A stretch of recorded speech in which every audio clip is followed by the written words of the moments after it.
Night has fallen softly upon the world. The day has exhaled its final breath, and the sky now stretches wide and quiet, a canvas brushed with stars and grace. The noise has quieted. The rhythm of life has slowed. And now at last, it is time to rest. You've given your energy, your thoughts, your kindness, and your strength to the world today. Now, this sacred hour belongs to peace, to stillness, to God. In this tender moment of night, as the world settles, God invites you to settle too. He calls you to lay down not just your body, but your burdens, to rest not only your mind, but your soul. He whispers gently, "Come to me, all you who are weary and burdened, and I will give you rest." You don't have to earn his peace. You only need to receive it. Tonight, let yourself be carried by his calm. Let his presence surround you like a soft blanket, warm and secure. Take a deep breath and release the weight you've been holding. Let go of the conversations replaying in your mind, the unfinished tasks waiting for tomorrow, the worries you can't fix right now. They are not yours to carry through the night. God already holds them and he holds you. 2. Each inhale is grace. Each exhale is surrender. You are safe here, in the arms of the one who never sleeps, who never forgets, and who never lets go. The world outside may still move, but within you, peace begins to rise. Like a calm river, it flows gently through your heart, washing away the noise of the day. You are stepping into sacred stillness, the space where God speaks not through thunder, but through whispers. Here, his love is near enough to touch. His peace is closer than your breath. If you listen closely, you can almost hear his gentle voice. Be still and know that I am God. These words are not a command of silence. They are an invitation to rest, a reminder that even in stillness, you are not alone. The Lord fights for you in ways unseen. He stands beside you when you are weary. He carries you when you cannot carry yourself. So, let go. Loosen your grip on everything you tried to control today. The plans that didn't unfold the way you hoped. The expectations that left you tired. The moments that bruised your heart. God's wisdom reaches beyond your understanding, and his love extends beyond your strength. You can rest in that truth. You can rest in him. As the night deepens, imagine his presence filling the room around you. A soft, golden light radiates from his spirit, wrapping you in warmth and peace. The light doesn't demand it comforts. It reminds you that you are seen, known, and loved exactly as you are. You don't have to hide your flaws or silence your pain. God welcomes you in your imperfection. He calls you beloved, not because you have done everything right, but because his grace has made you whole. Let that grace sink in. You don't need to try harder to be loved by him. You are already enough. His mercy flows freely, covering every moment of failure, every shadow of guilt, every crack of self-doubt. It fills the empty spaces within you, mending what's been broken. In His grace, you are complete. In His presence, you are home. Now, breathe again slowly. Feel the stillness resting gently upon your shoulders. Hear the quiet rhythm of your heart. It beats in time with the peace of God. This peace is not fragile. It does not come and go with circumstances. It is steady, eternal, unshaken, even when the world feels heavy. His peace remains, and tonight, He is giving that peace to you. You may have felt burdened or restless before coming here, but that restlessness is not stronger than God's comfort. You may have felt unseen or unheard, but God has been watching you tenderly through every hour of the day. He knows the thoughts that stir your mind as you try to sleep. He knows the heaviness that you cannot put into words, and yet He speaks gently to your heart. I am here. Imagine yourself by calm waters, the kind David wrote about when he said, He makes me lie down in green pastures. He leads me beside quiet waters. He restores my soul. The water shimmers softly in the moonlight, and the air feels light and clean. You are not striving anymore. You are simply resting, surrounded by His creation. Covered in His peace, you can hear the shepherd's voice, steady and kind, guiding you to stillness. His presence melts away fear. His love dissolves anxiety. Every part of you begins to unclench. Every burden begins to lift. God is not distant tonight. He is close enough to hold. In this stillness, remember that you don't have to have all the answers. You don't have to fix what feels broken. You simply need to be here, resting in the truth that God is already at work in the unseen places of your life. He is healing, guiding, restoring, and preparing what you cannot yet see. And even in your weakness, His strength is being made perfect. If you've stumbled today, if you've fallen short, if your heart feels weary, know that His mercy renews every morning. You are never too far gone to be reached by His love. You are never too weak to be held by His strength. God delights in meeting you here, not in perfection, but in surrender. As you lie in the quiet of the night, feel His comfort drawing near. The same hands that formed the stars are the ones holding you now.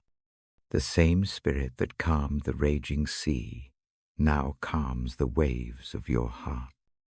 There is no chaos too great for His peace, no darkness too deep for His light. Let this moment be your sanctuary, a holy space between you and the Lord. You are free to rest, free to release, free to breathe again. With each breath, let gratitude rise within you. Thank Him for this stillness. Thank Him for the blessings hidden in today, the laughter that brightened your hours, the strength that carried you through challenges, the love that met you in unexpected ways. Even the struggles have shaped your spirit and drawn you closer to grace. Whisper softly in your heart, thank you, Lord, for this moment of peace. Thank you for watching over me when I was too tired to keep going. Thank you for your endless mercy and love. As those words linger, imagine them lifting toward heaven, carried on the calm air of night. God receives every quiet word. He cherishes every prayer. No matter how small, even your sighs are sacred to him. The night grows quieter still, and peace settles deeper in your spirit. This is holy ground, the meeting place of human frailty and divine love. Nothing else is required of you now. You don't need to strive. You don't need to plan. You don't even need to think. Simply rest in the knowledge that you are loved beyond measure, forgiven without condition, and held in perfect peace. And as your heart softens, let hope flicker gently within you. Tomorrow will come, and with it, new mercy. The sun will rise again, and God's light will meet you there, just as faithfully as it meets you now. But tonight is a gift, a quiet pause in the rhythm of life, a time to dwell in the nearness of your Creator, to let go, and to simply be loved. So, rest now. Let his word be the lullaby of your spirit. Let his presence be the warmth that wraps you in safety. Let his promises be the foundation under your dreams. You are not alone. You are deeply loved. And as you drift toward sleep, remember this peace is not fleeting. It lives within you, carried by the spirit of the one who never leaves your side. Now, close your eyes. Breathe deeply. Let go. You are safe. You are loved. You are home in God's perfect peace. There comes a moment, often in the quiet of the night, when the heart begins to whisper the truth we try to avoid. All day long we cannot control everything. We try so hard, don't we? We plan. We push. We predict. We prepare. We hold tightly to what feels safe, afraid that if we loosen our grip, everything will fall apart. Yet, in this struggle to manage every detail, our souls grow weary. The weight of control becomes too heavy to carry. Tonight, God invites you to set that weight down. Take a deep breath. Let it out slowly. The air feels lighter when you breathe with intention. The mind begins to loosen its hold. The heart starts to soften. There is peace waiting just beyond the edge of control. Peace that comes when you surrender what was never yours to carry alone. It's not easy to let go. You've learned to rely on your strength, to navigate through chaos, to build walls of safety around the unknown. But those walls, while meant to protect you, can also keep you from resting in the comfort of divine guidance. God doesn't ask you to stop caring. He simply asks you to trust that he cares more than you could ever imagine. When you close your eyes tonight, imagine placing everything you've been holding into God's hands, every plan you've made, every fear you've hidden, every question that lingers unanswered. One by one, release them.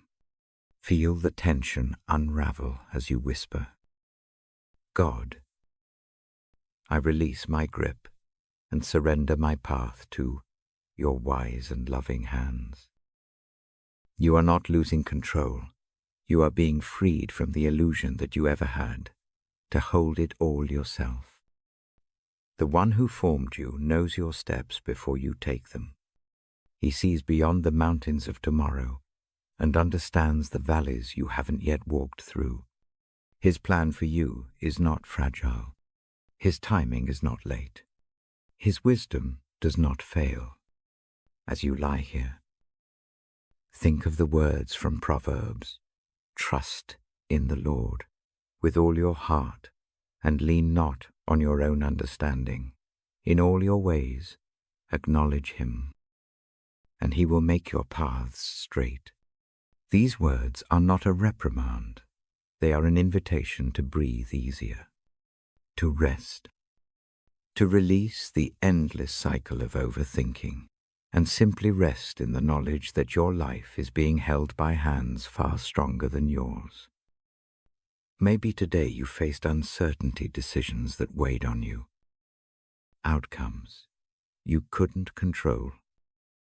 Maybe your mind has replayed conversations, choices, or moments that didn't go as planned.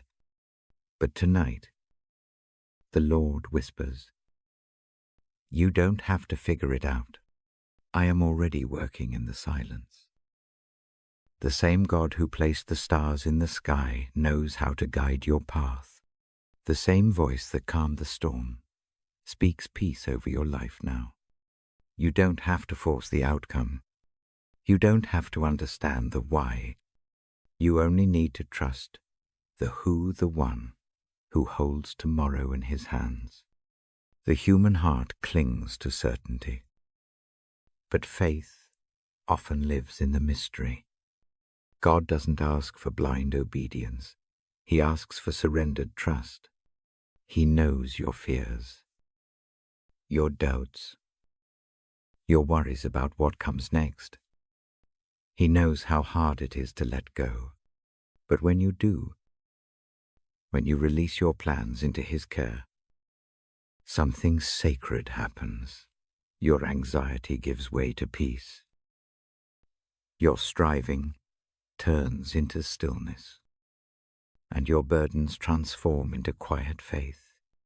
Imagine for a moment that you're standing beside a vast ocean. The waves roll gently toward your feet, washing away the marks of yesterday. You scoop up a handful of sand, feeling how easily it slips through your fingers, no matter how tightly you try to hold it. That sand is life delicate, fleeting, impossible to grasp completely, and yet the ocean, endless and powerful, represents God's control. He holds what you cannot. He shapes the tides. He carries what you release. You do not have to carry the ocean. You simply need to trust the one who commands it. As the sound of the waves fades in your imagination, return to the quiet of your room. The air is calm, the night still. Your heartbeat slows as you remember that surrender is not weakness, it's worship. To surrender is to say, Lord, I trust you more than my fear. I believe in your plan more than my understanding. I choose your peace over my control. And in that moment of surrender, heaven moves. The things you cannot fix begin to heal in his timing. The doors you cannot open begin to shift by his will. The storms you cannot calm begin to quiet under his command. You may not see it yet, but God is working. He always has been. Let the verse from Isaiah wash over you. Fear not, for I am with you. Be not dismayed, for I am your God. I will strengthen you. I will help you. I will uphold you with my righteous right hand. These words are a promise written for nights, just like this. Nights when your heart feels fragile, when you've done all you can, and all that's left is to rest in his embrace. There's beauty in surrender, though it doesn't always look like victory. Sometimes it looks like tears. Sometimes it looks like stillness. Sometimes it looks like closing your eyes and saying, I don't understand, but I trust you. In those moments, faith is being formed, not in the answers, but in the letting go. The truth is, you don't have to hold it all together. God never asked you to. The weight you carry, He's been waiting to lift it. The uncertainty you fear, He's already written your way through it. You are not the keeper of your destiny. You are the beloved child of the one who holds eternity. Let your soul begin to rest in that. Feel the release. The tension begins to fade from your body. Your thoughts quiet, like waves receding from the shore. There's peace in this surrender deep. Steady, lasting peace. You are learning, in this quiet moment, that surrender is not about losing control. It's about giving control back to the one who knows what to do with it. You were never meant to carry the world on your shoulders. You were meant to walk with God, not ahead of Him. Every time you release your plans, your worries, your outcomes, you make room for His presence. Every time you choose trust over fear, you create space for His peace to dwell within you. And every time you stop striving to control the uncontrollable, you discover the quiet miracle of faith. Maybe tonight, as you listen, you can think of one thing that feels too heavy to hold. A situation that seems uncertain. A relationship you can't fix. A prayer that hasn't yet been answered. Picture it in your hands, then gently place it in God's. Let it rest there. You don't need to reach for it again. It's safe with Him. Now breathe. Feel your shoulders relax. Your heart grow lighter. The surrender has begun. You are releasing the illusion of control and embracing the reality of God's perfect care. He is not asking you to do more.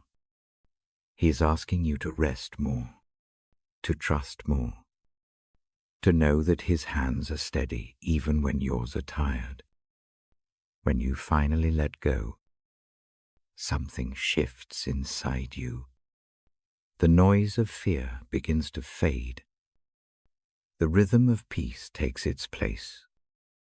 You find yourself breathing easier, thinking clearer, feeling freer.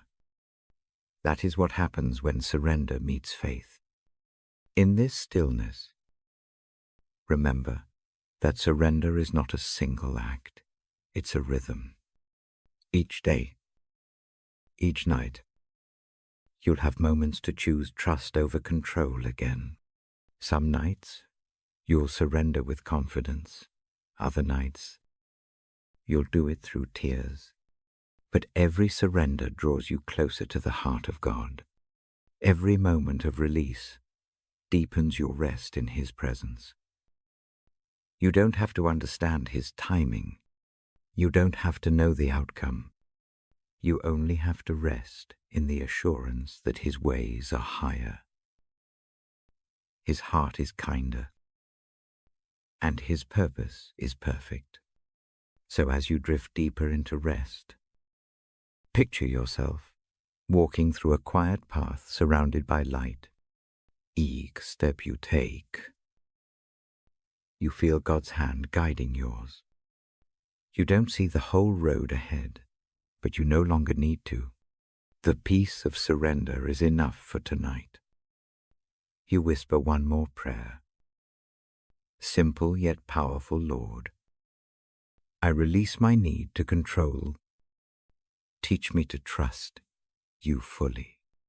I surrender my worries, my plans, and my heart to Your care. And as those words rest upon your lips, you feel His answer not in thunder or sound, but in calm assurance. His Spirit whispers back, "You are safe with me." That's all you need to know. That's all your heart has longed to hear. Now, let yourself rest completely. Every thought can fade away. Every plan can wait until morning. The one who watches over you neither slumbers nor sleeps. You are being held in perfect peace, in perfect love, in perfect surrender. And as your breathing deepens and the night settles around you, may you feel the gentle rhythm of heaven surrounding you. You are no longer striving. You are no longer holding on. You are free, resting in the care of your Father, who works all things together for good. If this time of surrender has brought you peace, take a moment to keep this connection close. Subscribe to this channel and share it with someone who needs to hear these words tonight. Let this space be a refuge for weary hearts, a sanctuary of rest, trust, and faith in God's unfailing love. Now rest. Dear soul, you've released what you cannot control. You've placed it in the hands that never fail. And there, in that surrender, you have finally found peace. Grace. It's such a small word for something so vast, so unsearchable, so endless in depth and power. Grace is what catches us when we fall, what lifts us when we cannot lift ourselves, and what speaks softly in the quiet of our shame. You are still loved. As you rest tonight, let your heart open to the mystery of God's grace, not something you can earn or repay, but something freely poured into your life because you are precious to Him. There is no performance here, no checklist to complete before you are welcomed into His arms.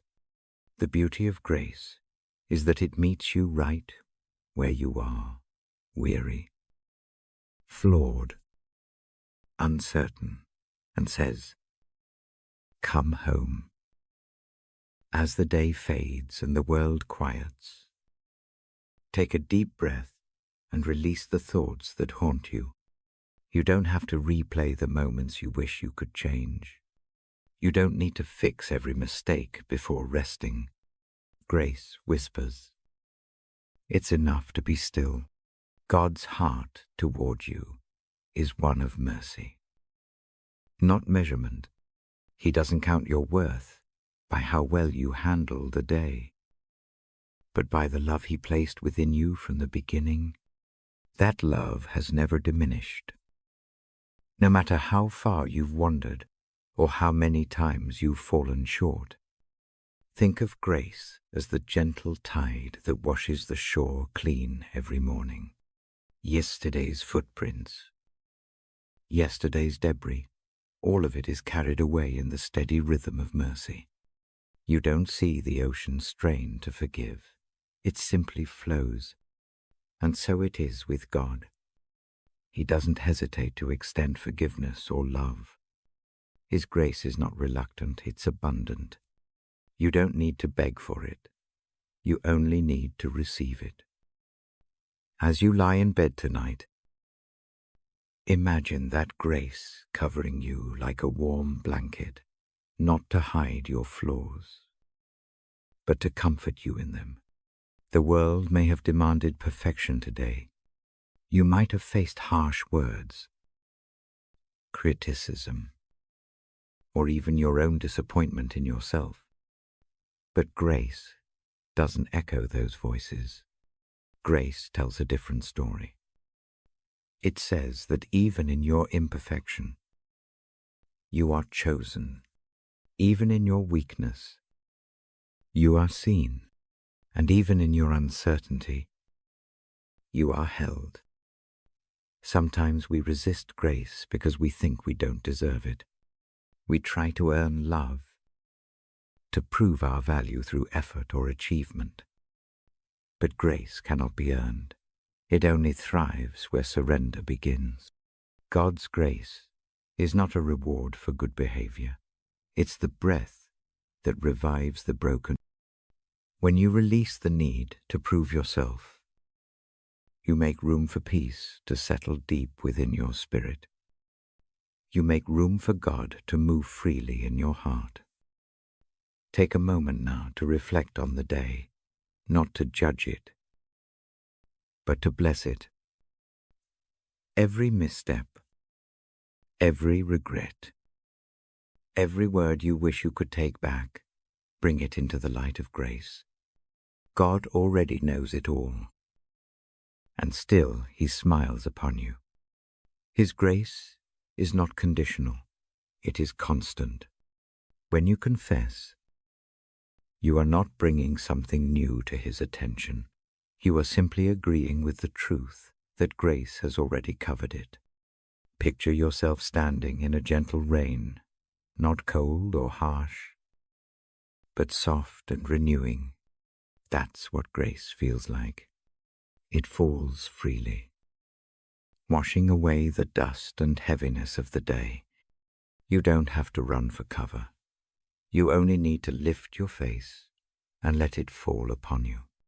That is what God wants for you tonight, to stop striving, to stop hiding, and to let grace do what it was always meant to do: restore, renew, and refresh. Grace is also what teaches us to forgive ourselves. So many of us carry guilt like a heavy coat, afraid to lay it down because we think it defines us. But guilt is a shadow. It fades in the presence of light. God's grace calls you out of that shadow and into His warmth. You don't have to keep punishing yourself for what has already been forgiven. The cross settled that debt long ago when Jesus said, "It is finished." He meant that nothing else needs to be added, not your striving, not your shame, not your sorrow. As you breathe in slowly now, let that truth settle deep within you. Are not beyond grace. There is no wound too deep, no sin too great, no failure too final. Grace reaches into every corner of your heart, even the places you've tried to lock away. God's love doesn't turn away from your mess. It moves toward it with compassion. When you finally let Him in, you'll find that grace doesn't just cover your brokenness, it transforms it into something beautiful. Tonight, imagine yourself standing before God, not as someone who must explain or justify, but as someone who is already accepted. There is no interrogation here, no judgmental gaze, only love. God looks at you and sees His creation, His beloved, His child, and in that gaze, all striving ceases. You can rest, you can breathe, you can finally be. Grace also calls us to extend to others what we have received ourselves. Maybe someone hurt you deeply. Maybe forgiveness feels impossible. But grace reminds us that forgiveness isn't about excusing the pain. It's about releasing it. It's about refusing to let bitterness take root. You are not meant to carry resentment through the night. Let grace work through you, softening the hardened places of your heart. Pray for the strength to forgive, not because the other person deserves it, but because your peace does. And if there's someone you've wronged, grace gives you courage to seek reconciliation. It reminds you that humility is not weakness, it's the doorway to healing. You don't have to fix everything tonight. But you can whisper a prayer, Lord. Guide me hart toward peace. Help me mend what's been broken. Grace always makes a way. As you rest in this truth, allow gratitude to rise. Thank God for his patience, for every moment he waited while you stumbled. For every time he carried you when you didn't even realize it. His grace has been woven through your entire story. Even the painful chapters, nothing has been wasted. Even your mistakes have become soil for growth, teaching you to depend more deeply on his mercy. Perhaps you've been hard on yourself, expecting more strength, more discipline, more perfection. But listen closely. Grace is not about becoming flawless. It's about becoming free. Free from the weight of self-condemnation. Free from the pressure to meet impossible standards. Free from fear that you'll never be enough. Grace doesn't demand you to rise higher. It invites you to fall softly into the arms of a loving Father who says, "You are enough, because I am enough." Think of how a child runs to a parent after falling. There's no hesitation, no calculation, just trust. That's what grace invites from you. You don't need to clean up first. You just need to come. And as you do, God meets you not with disappointment, but with delight. He binds your wounds, wipes away your tears, and whispers, "You're home." Now, let that thought settle in your spirit. You are home in his grace, in his presence, in his peace. Every breath you take tonight is surrounded by mercy. Every heartbeat is a reminder of his unending love. You are not striving anymore. You are simply receiving. Let go of the guilt. Let go of the striving. Let go of the endless what-ifs. Grace is enough. It always has been. And it always will be. As you drift towards sleep, let that truth cradle your thoughts. Let it replace every anxious whisper with the steady rhythm of his promise. My grace is sufficient for you. And when morning comes, may you wake renewed, not because everything has changed overnight, but because you have remembered what has always been true. You are loved. You are forgiven. You are free. That is grace not earned, not deserved, but beautifully given. If this message has brought calm to your heart tonight, consider subscribing and sharing this space with others who may need the same reminder of God's endless grace. Together, let's rest, reflect, and live each day anchored in the peace of his love. May his grace cover you tonight. Now and always, stillness. It is one of the most sacred gifts we can experience, yet one of the hardest to embrace. In a world that constantly hums with noise, movement, and demand, silence can feel uncomfortable, even foreign. But in the quiet, something divine happens. Stillness becomes a doorway to peace, a space where the voice of God can finally be heard. As you rest tonight, let your soul slip into that sacred calm, not as an escape from life, but as a return to the one who gives life. Take a deep breath. Let the air fill your lungs. Slow and steady, Feel the weight of the day begin to loosen its grip. Every thought, every burden, every plan that tried to control your mind, let it drift away for now. The world can wait. You are not meant to carry its weight while you rest.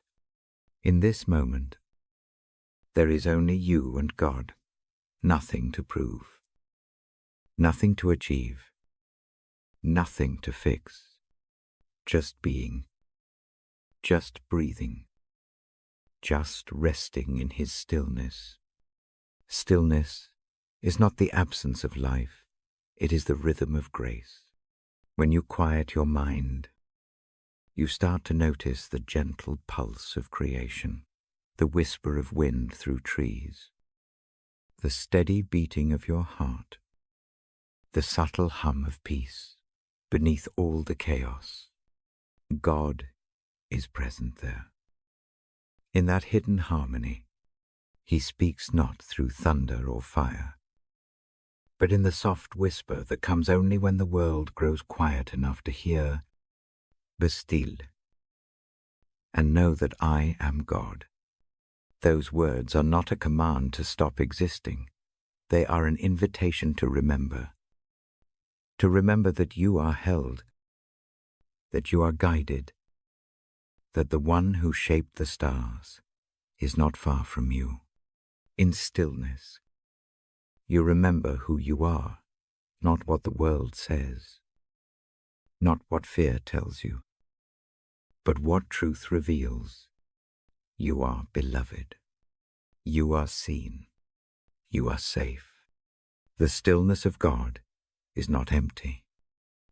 It is filled with presence, dense with peace, thick with comfort, radiant with love. When you enter that space, you are stepping into His heart. Every sound fades. Every worry quiets. Every question softens. You don't need to have all the answers. You don't need to fight for control. The Lord fights for you while you remain still. You simply need to rest in the assurance that He is near, that He is working even in the silence. Maybe your mind resists stillness. Maybe silence feels heavy because it brings up thoughts you've tried to avoid, regrets, fears, or the ache of uncertainty. But even those emotions are safe here. Bring them into the stillness. 2, God doesn't ask you to hide them. He invites you to lay them down. There's no need to fill the quiet with noise, or to mask your thoughts with distraction. Just sit in His presence and let the silence speak for you. Sometimes the holiest prayers are the ones without words. Stillness is where the soul learns to breathe again. The constant motion of life can suffocate the spirit, leaving us weary and restless. But when we stop, when we allow ourselves to be still before the Lord, something inside us realigns. The noise within settles, and what remains is peace, not a fragile, fleeting peace, but a deep, enduring calm that anchors you in the heart of God. Think of how Jesus often withdrew to quiet places to pray. He knew the power of solitude, not loneliness, but sacred solitude. It was in those still moments that His spirit was renewed, His heart attuned to the Father's voice. You, too, are invited into that rhythm of renewal.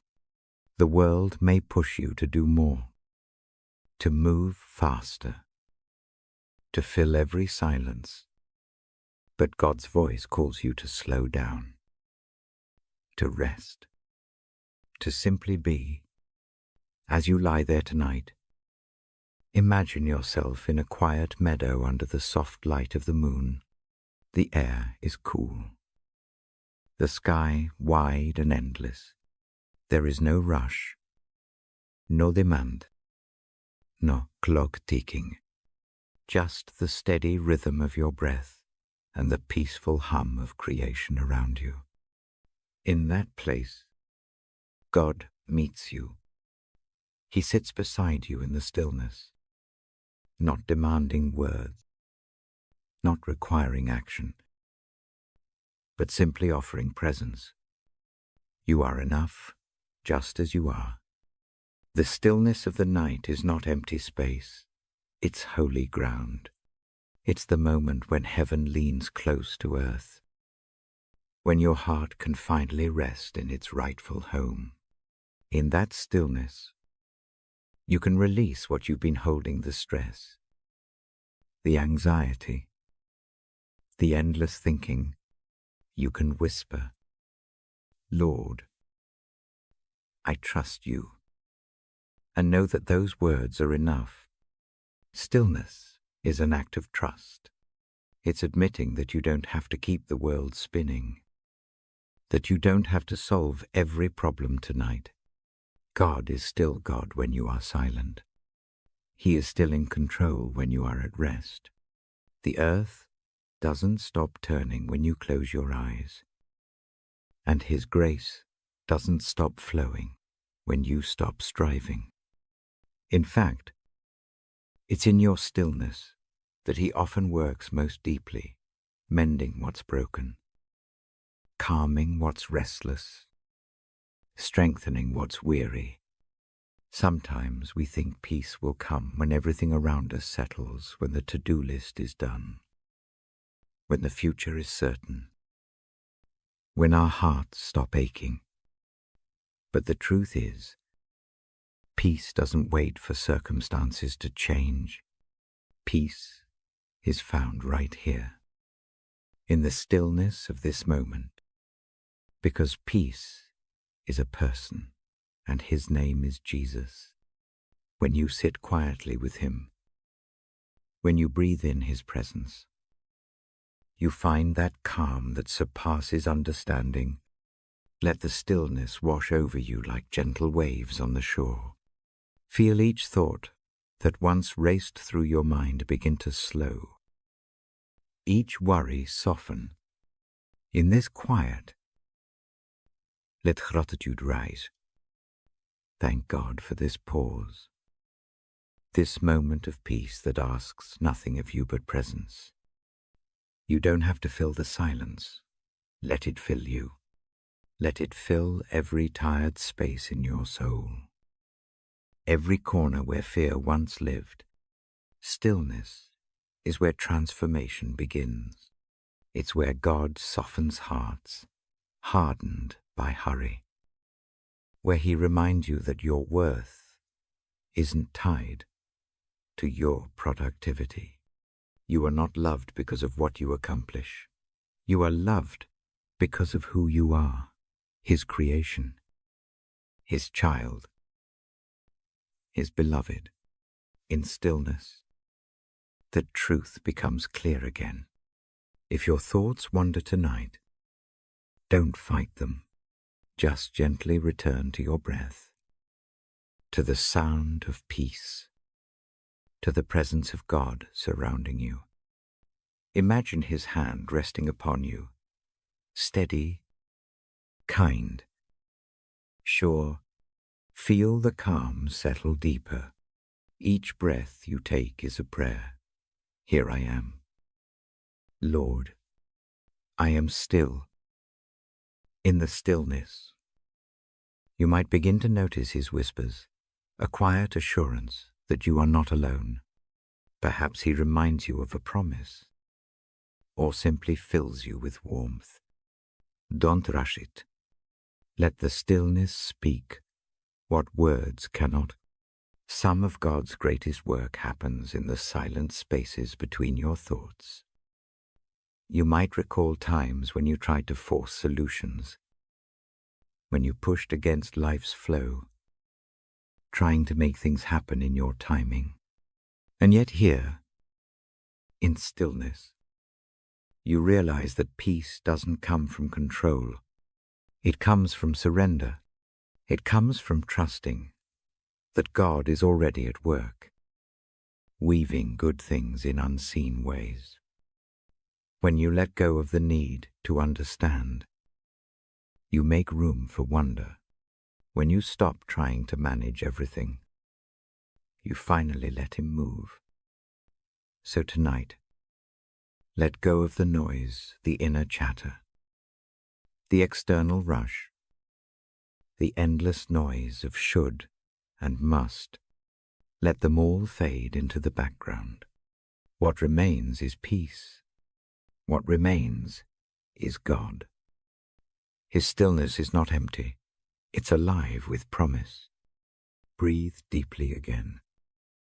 With each exhale, imagine releasing what no longer serves you, the tension in your shoulders, the tightness in your chest, the worries about tomorrow. With each inhale, receive His peace. Feel it rise within you. Steady and strong. This peace isn't temporary. It's the kind that stays, even when the world feels unsteady. As the night deepens, imagine God's stillness wrapping around you like a soft blanket. The worries of the day fade, and in their place, there is only calm. You are safe here. You are seen. You are loved. This stillness isn't something you have to earn. It's your inheritance as a child of God. He invites you into His rest, into His rhythm of peace. And when morning comes, may you carry this stillness with you, not as a fragile state that disappears in the noise of the day, but as a steady flame within you. Let it remind you that no matter what happens, peace is always available. You can return to it at any moment. Because God never leaves, His presence is the stillness within your storm, the calm beneath your chaos, the quiet voice that says, "Be still, and know that I am here." Light, it has always been a symbol of hope, guidance, and renewal, a reminder that even in the deepest darkness, something good still glows. From the very beginning, God said, "Let there be light," and the darkness had no choice but to yield. Tonight, as you rest and reflect, imagine that same divine light gently surrounding you, not blinding or harsh, but soft and steady, guiding you through every shadow of your mind and heart. Each of us walks through seasons where the path feels unclear, when confusion clouds our thoughts or fear dims our vision. Maybe you've been walking through one of those seasons lately, unsure of what comes next, or weary from searching for direction. Yet even when your way feels hidden, God's light never stops shining. It doesn't always arrive in flashes of brilliance or loud revelation. Sometimes it's the quiet glow that appears one step at a time, just enough for your next breath, your next choice, your next moment of peace. You don't have to see the whole road ahead to trust the one who lights it. God's guidance isn't always about clarity. Sometimes it's about confidence, about trusting that His light is enough for now, just as the stars mark the way in the night sky. His word and presence mark the way through life's darkness. Your word is a lamp to my feet and a light to my path. Those words hold such comfort, not a floodlight that exposes every detail of the future, but a lamp that glows softly where your feet now stand. In a world filled with distractions and noise, It's easy to mistake brightness for true light, but not all that glows leads home. Some lights flicker with false promises, the lure of success, the pressure to be perfect, the illusion of control. These are like distant neon signs that burn out when you get close. But the light of God is different. It doesn't dazzle, it steadies. It doesn't demand, it invites. It doesn't blind, it restores vision. When you walk in His light, even the darkest valley becomes a place of peace. As you rest tonight, think of the light not as something far away, but as something already within you. The same Spirit that raised Christ from the dead now dwells in you, and that Spirit is light. It shines in your doubts, your questions, your fears, illuminating not only the way forward, but the truth about who you are. You are not lost. You are not forgotten. You are guided by the everlasting light of God, which cannot be extinguished by any shadow. Sometimes, though, life can make that light hard to see. Pain, grief, and disappointment can feel like clouds covering the sky. But even when the clouds gather, the sun has not disappeared. It still burns brightly above them. In the same way, God's presence doesn't vanish in dark times. It only becomes hidden from sight for a while. And even then, He sends glimpses, a kind word, a song that touches your heart, a verse that finds you just when you need it most. These are small rays of His light breaking through, reminders that you are never walking alone. Take a slow breath. Let it remind you of this truth. The light of God is not only around you, but also within you. Each inhale draws in His peace. Each exhale releases your fear. You don't need to strive to create the light. You simply need to uncover it, to let it shine freely through a heart surrendered to Him. When you stop trying to force control, His light begins to rise naturally, like the dawn. Imagine, for a moment, standing on a quiet hillside at the edge of night. The air is cool, the world hushed, and before you lies the horizon, still dark, yet softly glowing with the promise of sunrise. That's how God's light moves in your life. It doesn't burst suddenly. It unfolds gently, and with each passing moment, what was once hidden becomes visible. What was once feared becomes familiar. You begin to see that you were never walking alone. He was guiding you all along, even when you didn't realize it. The light of Christ does not just lead you forward, it transforms you from within. When His light enters your heart, it exposes lies. You've believed lies that say you're unworthy, unlovable, or beyond redemption. It reveals truth, not to shame you, but to heal you. The truth is that God's light doesn't avoid your shadows. It enters them, redeems them, and turns them into places of testimony. What once felt like failure can become the very space where His glory shines brightest. You might remember a time when you felt completely lost, when you couldn't see a way forward, but somehow you made it through. Somehow the next step appeared. That was His light. Even when your eyes couldn't perceive it, it was guiding your feet, That same light is here now, steady, patient, faithful. It doesn't fade with your doubt or dim with your weariness.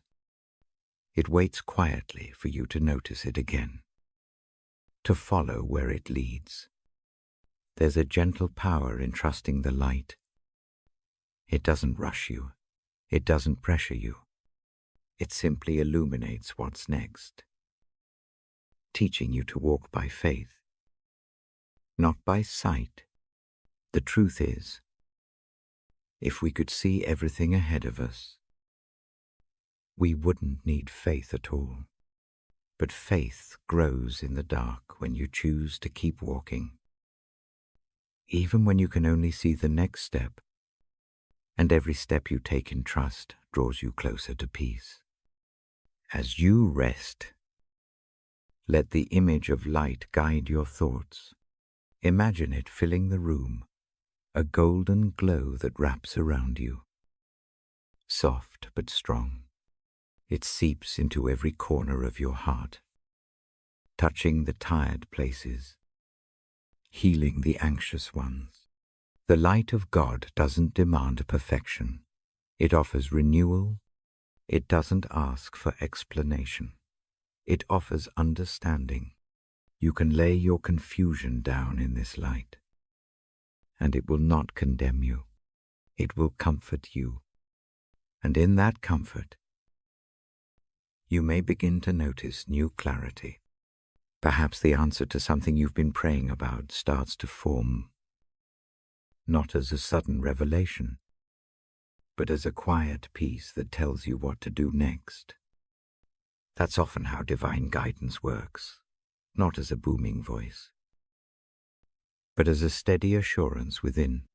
The light doesn't always show you where the road ends, but it will always show you where to take the next step. Let your heart rest in that truth tonight. You don't need to force your way through the dark. You only need to walk in the light you've been given. If you can't see the whole path, trust that God's timing is perfect. The light will grow as you move. The more you follow, the clearer it becomes. Maybe you've been walking through a shadowed place, a season of loss, fear, or uncertainty. Remember, these shadows only exist where there is light. The very presence of the shadow proves that light is near. So even when you feel surrounded by darkness, know that it's not the end of your story.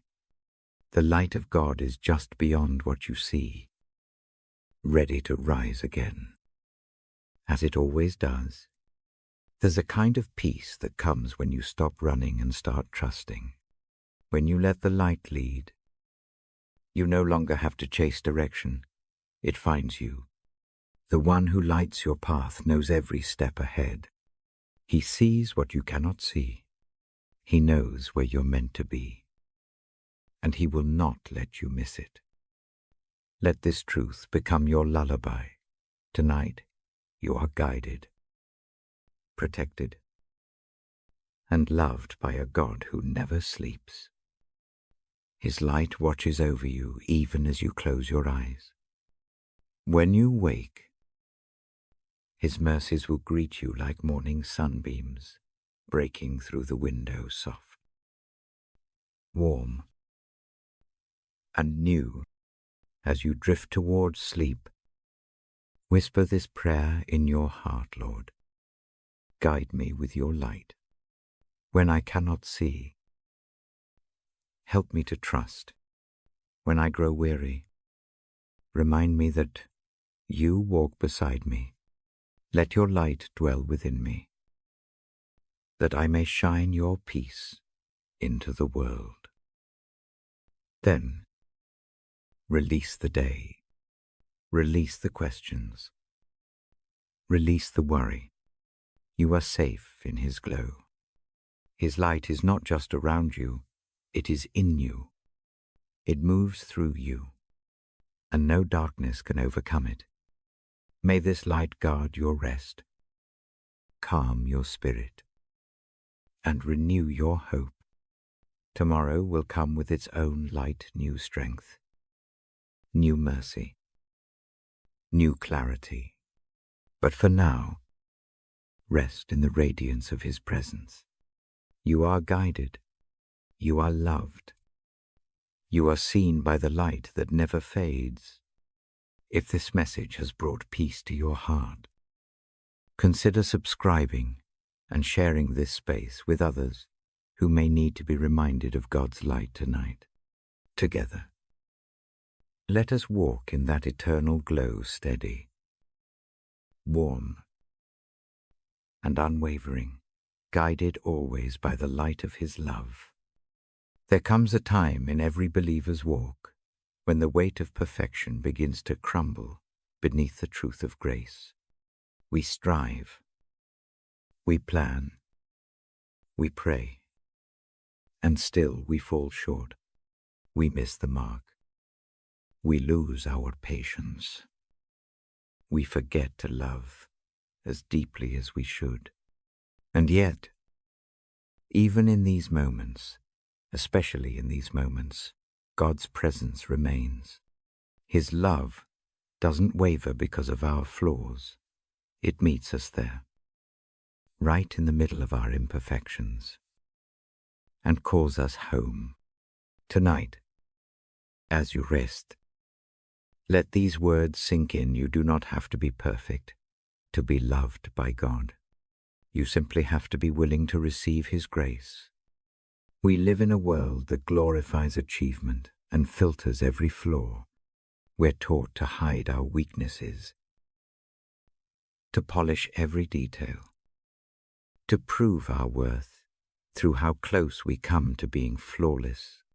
But that's not how God measures the heart. He doesn't look for spotless perfection. He looks for honest surrender. He looks for the heart that says, Lord, I can't do this on my own. I need you. That's the moment when heaven moves, when we finally stop pretending to be self-sufficient.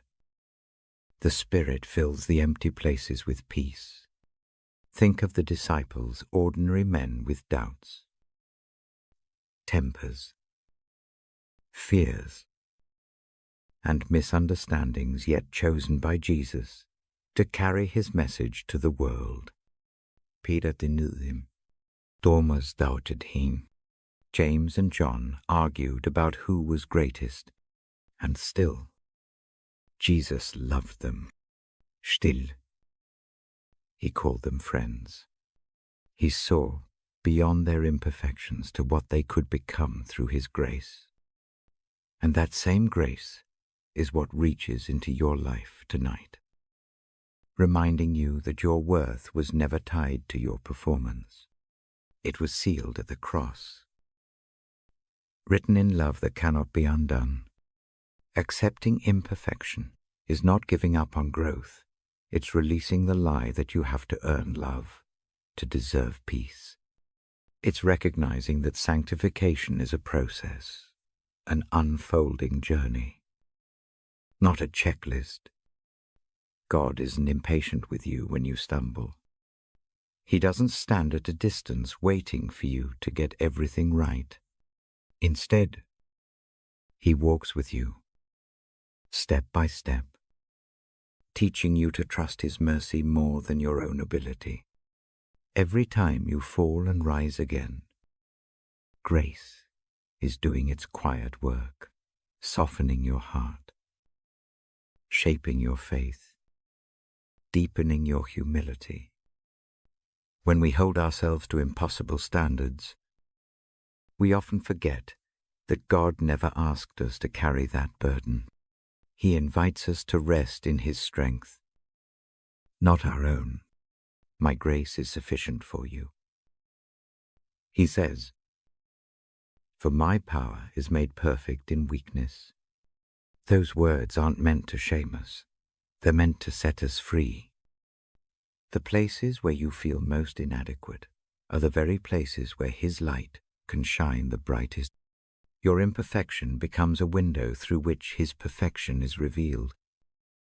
As you lie down tonight, let yourself breathe. Let the tension of striving melt from your shoulders. You don't need to replay every mistake or regret. You don't have to fix every broken piece before you can rest. God already knows your heart, and He loves you as you are unfinished. In progress, a beautiful work being refined by His hands. His love is not waiting for you on the other side of your improvement. It's here, right now, wrapping around you like a warm blanket of peace. Sometimes the hardest person to forgive is ourselves. We hold on to our failures long after God has let them go. We rehearse our shortcomings, convinced that they define us. But they don't. They are lessons, not labels. God never called you failure or not enough. He called you His child.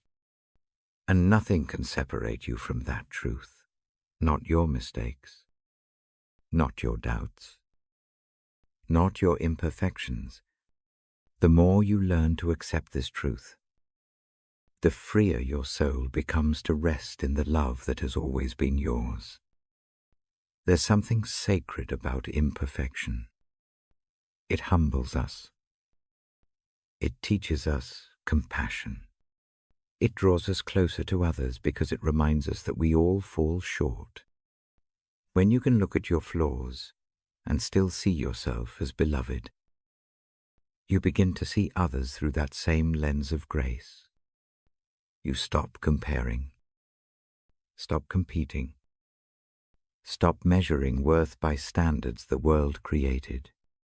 Instead, you learn to see beauty in the broken, purpose in the pain, light in the places that once felt too dark to redeem. Jesus Himself was drawn to imperfection. He touched the untouchable, sat with sinners, lifted the broken-hearted. He didn't avoid the messy parts of humanity. He stepped right into them. He didn't demand perfection. He offered presence.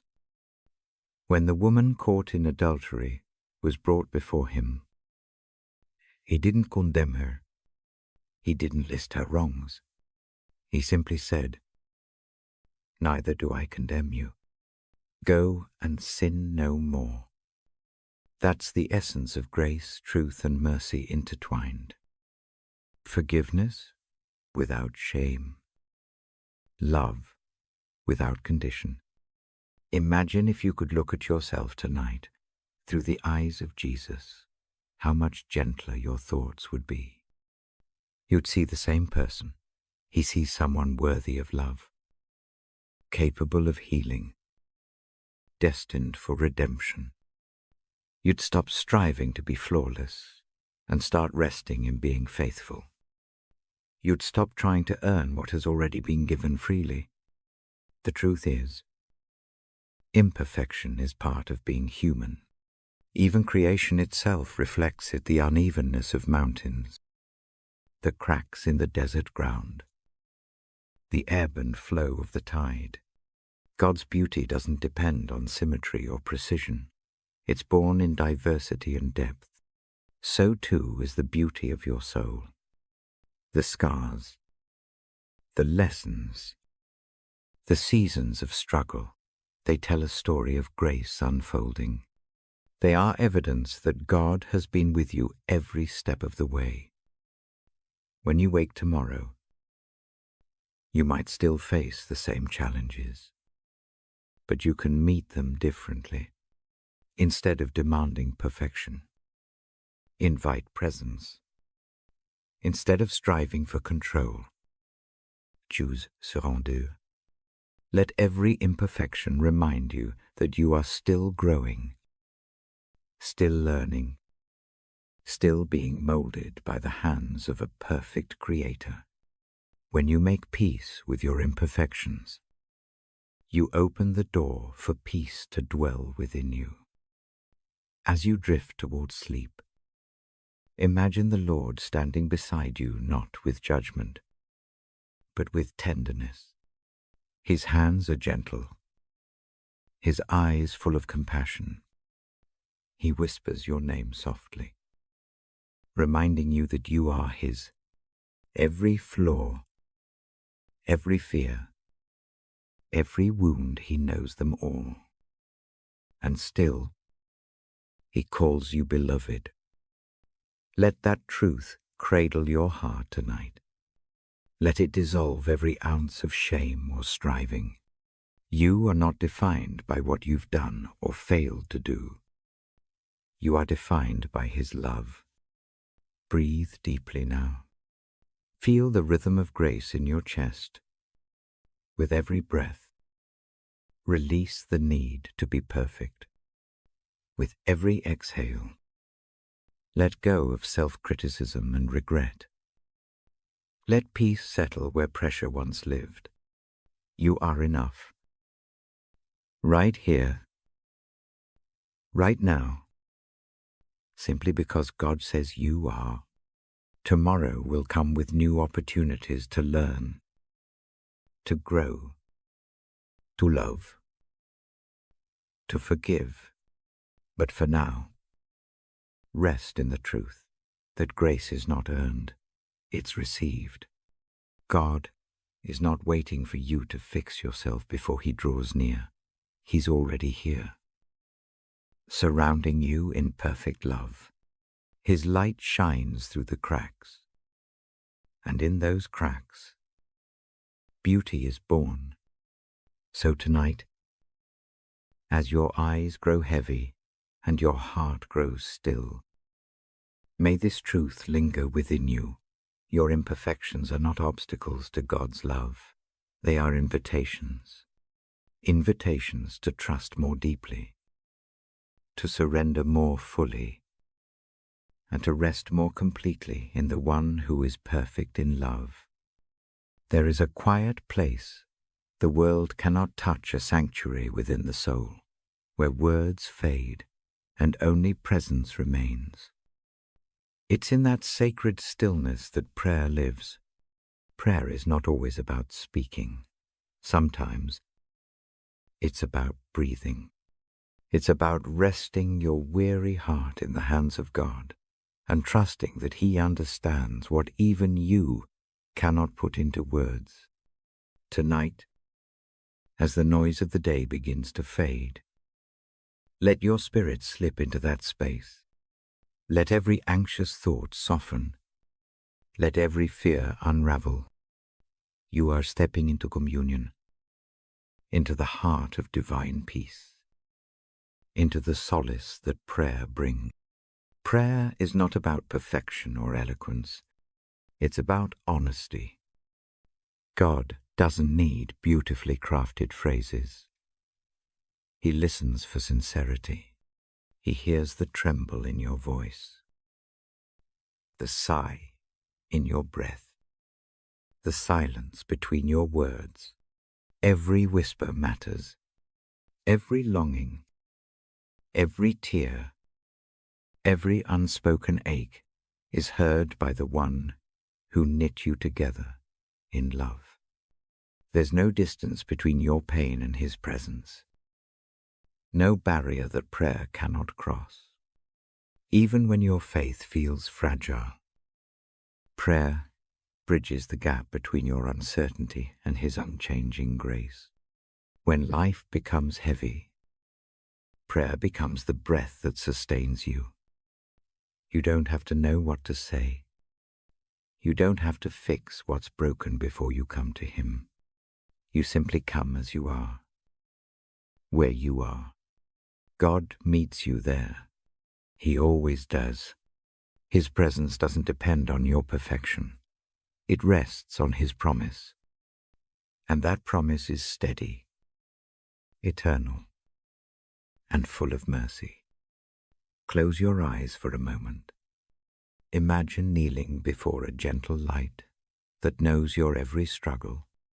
You speak quietly, and even before the words form, He understands. That's what prayer is. It's an exchange of burdens for peace, of fear for faith, of striving for surrender. It's where your soul exhales the weight it was never meant to carry. In that place of divine dialogue, you find comfort deeper than any human understanding. There are nights when prayer feels effortless, when your heart overflows with gratitude, and the words pour out like a river. But there are also nights when prayer feels hard, when the silence feels endless, when it seems as though heaven is far away. And yet, even in those moments, God is near. Silence is not absence. It's often the soft space where He's teaching you to listen. Prayer is not about always receiving an answer. It's about resting in the assurance that you've been heard. Remember how Jesus prayed in solitude. He often withdrew from the crowds, from the noise, from the demands of life, to be alone with the Father. Even the Son of God sought solace in prayer. He prayed in joy, in sorrow, in agony, and in surrender. In the Garden of Gethsemane, His prayer was not eloquent. It was raw, human, filled with anguish. Father, if it be possible, let this cup pass from me, yet not my will, but yours be done. That is the purest form of prayer, not seeking escape, but seeking alignment. Prayer transforms, not because it changes God, but because it changes us. As you lie down tonight, think of prayer not as an obligation, but as an invitation. You are being invited into the presence of the one who loves you most. When you pray, you are never alone. The Holy Spirit joins you, interceding when you cannot find words, carrying your sighs to the heart of God. You may feel small, but your prayers move mountains not because of your strength, but because of His. There is a sacred rhythm to prayer that soothes the restless heart. It's the steady inhale of faith and the gentle exhale of trust. Each breath becomes a prayer of its own Lord. I receive your peace. Lord, I let go of my fear. You can pray without speaking a word. You can pray through your tears, through your laughter, through your stillness. Prayer is not confined to a posture.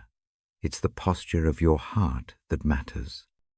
Some of the most powerful prayers are whispered through pain, when you have no words left, when you simply cry, "Help me." God, that cry pierces heaven. He is not distant from your suffering. He bends low to listen. The Psalms are filled with such prayers, pleas from weary hearts who trusted that even in despair, God was still good.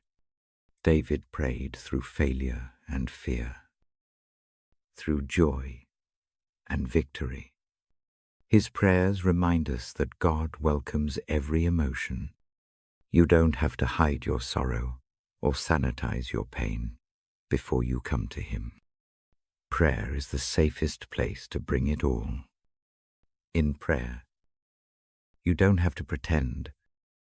You can lay down every pretense, every mask, every carefully constructed wall. God already knows what's behind them.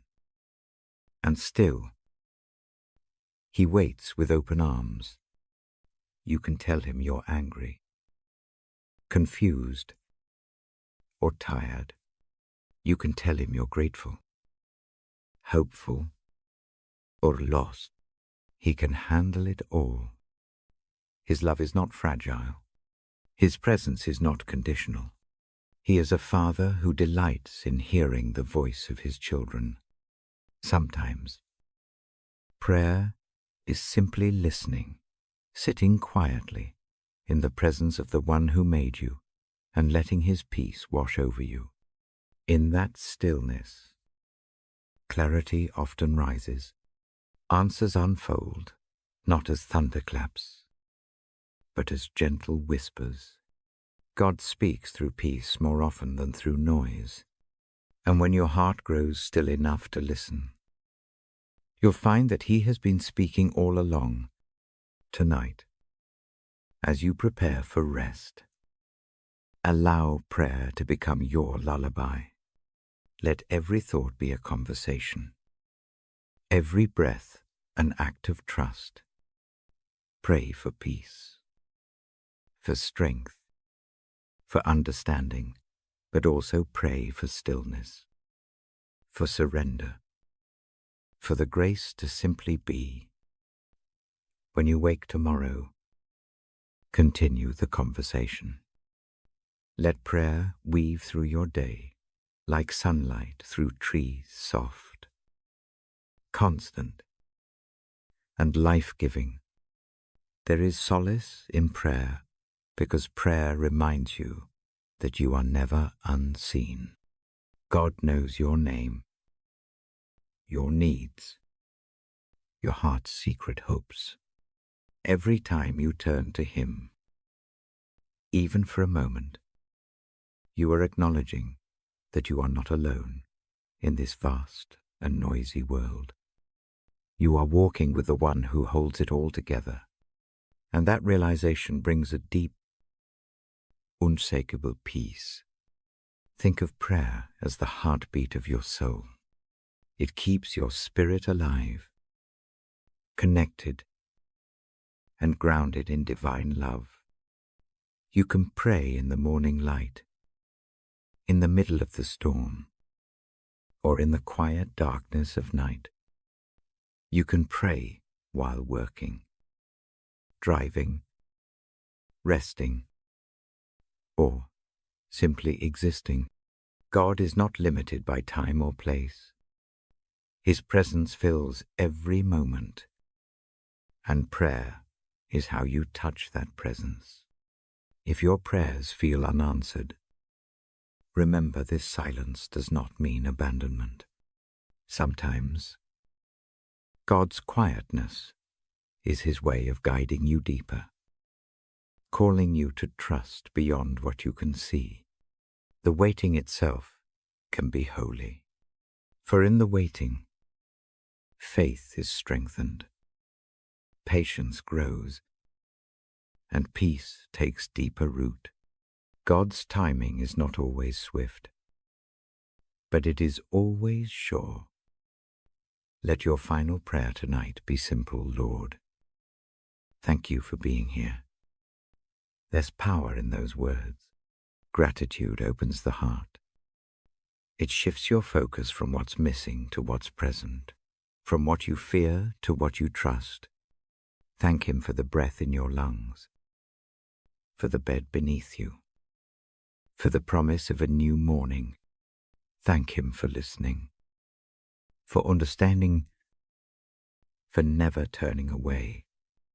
As you drift toward sleep, imagine your prayers rising like soft light into the night sky, each one heard, each one cherished, each one held close by the heart of God. Feel his peace wrapping around you, quieting every anxious thought. There's no need to struggle, no need to strive. Just rest in the knowledge that prayer connects you to eternal love. The solace found in prayer isn't about escaping reality. It's about transforming it. It changes how you carry your burdens, how you face your fears, how you rest in the midst of uncertainty. Through prayer, you are reminded that God's strength is made perfect in your weakness. that His mercy renews every morning, and that His presence never leaves you. And when dawn breaks, you'll rise not just refreshed, but renewed. You'll carry that quiet strength into the world, knowing that prayer isn't something you leave behind at night. It's the light that goes with you wherever you go. So tonight, let your heart find rest in that truth. Speak to God, or simply sit with Him. He is listening. He is near, and His peace, the peace that surpasses all understanding, will guard your heart and mind. There comes a moment at the end of a long day when the weight of life seems to settle heavier on your shoulders. The noise fades, the lights dim, and all that remains is the quiet truth of your heart, tired, longing, and fragile. Yet in that stillness, comfort begins to unfold. It doesn't rush in with thunder or demand to be noticed. It arrives softly, like the whisper of a breeze through open windows, reminding you that you are not alone. God's comfort is not a fleeting feeling. It's a steady presence, a hand that never lets go, even when you have no strength left to hold on. Comfort is a language that God speaks fluently. It's the warmth in your chest when you remember that He's carried you through darker nights than this. It's the gentle nudge of peace that comes when your thoughts quiet down long enough to notice that He's been here all along. When you invite His comfort in, you aren't asking to escape your pain. You're allowing love to meet you in it. God never promised that life would be free of trouble, but He did promise that you would never face it alone. His comfort is not distant or abstract. It is as real as breath, as near as the beating of your heart. You may not always feel it right away. Sometimes comfort begins in the smallest of ways, a verse that lingers in your mind, a memory that brings a quiet smile, a sense that even in sorrow, there's a hand guiding you through. The Lord is called the Father of compassion and the God of all comfort. He doesn't just comfort you so that you might feel better. He comforts you so that His love may take root. Steady your heart and remind you that you are deeply known and deeply loved. Think of the moments when your heart has been restless, when the ache of uncertainty or loss made it hard to breathe. Even in those moments, God's comfort was near. It might have come through a friend's kind words, through a melody that seemed to wrap around your spirit, or through a quiet moment when you realized you were still standing. That's His touch, gentle, consistent, faithful. Comfort doesn't always change your circumstances, but it changes how you carry them. It turns pain into patience, sorrow into surrender, and fear into quiet trust. Imagine walking through a valley. The shadows seem long, and your path feels uncertain. But then, in that valley, you sense something steady beside you. That's the shepherd's presence.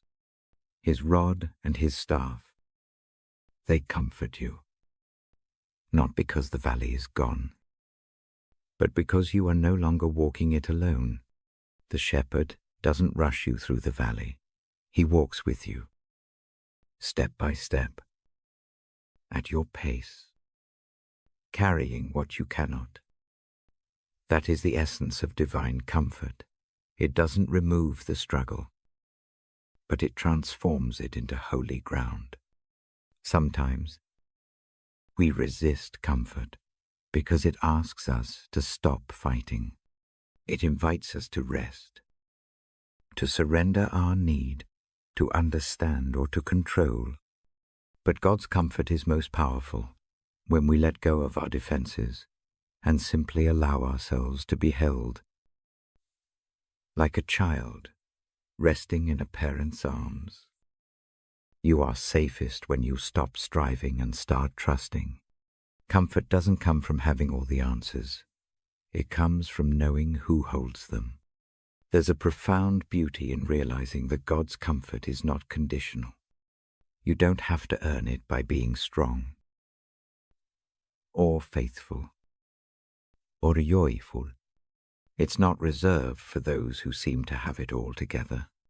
Comfort is for the weary, the broken, the doubting, the hurting. It's for the ones who can barely whisper, "Lord, I can't do this alone." It's in that whisper that God draws nearest. He doesn't come with judgment or impatience. He comes with understanding, with tenderness. His comfort doesn't scold you for your tears. It sanctifies them. Sometimes His comfort feels like peace settling into the cracks of your heart. Other times, it's a strength you can't explain, a resilience that wasn't there before. You wake up one morning and realize that somehow you made it through the night. That's His mercy, renewing you in quiet ways. You may not have noticed when He began to heal the ache, but suddenly the pain feels lighter, and hope begins to breathe again. That's what comfort does. It doesn't erase the past, but it restores your capacity to hope for the future. When Jesus walked the earth, He carried comfort wherever He went. He comforted the grieving, the lonely, the outcast. He didn't just speak words of peace, He embodied them. He touched the untouchable, sat with the sinner, and lifted the broken-hearted. And now, through the Holy Spirit, that same comfort lives within you. The Spirit is called the Comforter for a reason. When your heart trembles, He steadies it. When you cannot pray, He intercedes with groanings too deep for words. When you feel abandoned, He whispers truth. You are not alone. You are loved. There's something holy about the kind of comfort that comes from divine presence. It's not about distraction or denial. It's about being seen completely and loved anyway. When you feel unseen by the world, God's comfort reminds you that He sees every tear that falls, every thought that lingers in silence. His comfort is not quick or shallow. It's deep and patient. It meets you where you are and gently leads you toward peace. In the middle of the night, when anxiety creeps in and your thoughts spin in circles, you can turn to that comfort. You don't have to fight for it or earn it. You only have to receive it. You can breathe a simple prayer, "Lord, be near." And He is. The nearness of God is not measured by emotion. It's measured by truth. He is closer than your own heartbeat, closer than your fear, closer than the worry that tries to steal your rest. Comfort is not always about solving what hurts. It's about feeling safe in the midst of it. It's knowing that you are held by someone who will not let go. When you begin to feel that safety, your body relaxes, your spirit loosens its grip, and rest becomes possible again. God's comfort allows you to rest, not because everything is fixed, but because you are anchored in something greater than the storm. Let your mind wander through the moments of your life where comfort appeared unexpectedly. Maybe it was after a loss. when you thought the grief would never end. Maybe it was during a season of uncertainty, when the future seemed hidden, yet somewhere in that journey, peace appeared, a peace that made no sense, that didn't come from explanations or resolutions. That peace was God's comfort, quiet and sure, whispering, "I am here." It's easy to forget that comfort often flows through others. God uses people to carry His tenderness into your life. A friend who listens without judgment, a stranger's kindness, a simple gesture that reminds you of grace. These are not coincidences. They are divine appointments. Every act of compassion carries a trace of the Comforter's presence. When you receive that comfort, it not only heals you, but prepares you to pass it on. You become a vessel of the same comfort you once received. And that is part of God's beautiful design. Comfort received becomes comfort shared. The same love that steadied you in your darkest hour becomes the love you offer to someone else in theirs. When you hold another's hand through pain, when you sit with them in silence instead of trying to fix what cannot be fixed, you are living out God's comfort. You are echoing His heart. There will always be moments that test your faith, moments that leave you questioning why certain things happen the way they do. In those moments, comfort doesn't erase your questions. It gives you the strength to hold them without despair. It anchors you to something deeper than understanding trust. Trust that even here, even though God is working for good. As you rest tonight, allow that comfort to fill you. Imagine it wrapping around you like a soft blanket, steadying your breathing, slowing your thoughts. You don't need to fix anything right now. You don't need to be strong. You simply need to be still and receive. The same God who spoke peace to the storm speaks peace to you. The same hands that calmed the waves now rest gently upon your heart. Breathe deeply, and remember this comfort is not the absence of trouble. It's the presence of God. You are safe. Even when you cannot see the way ahead, you are loved. Even when your heart feels uncertain, you are held.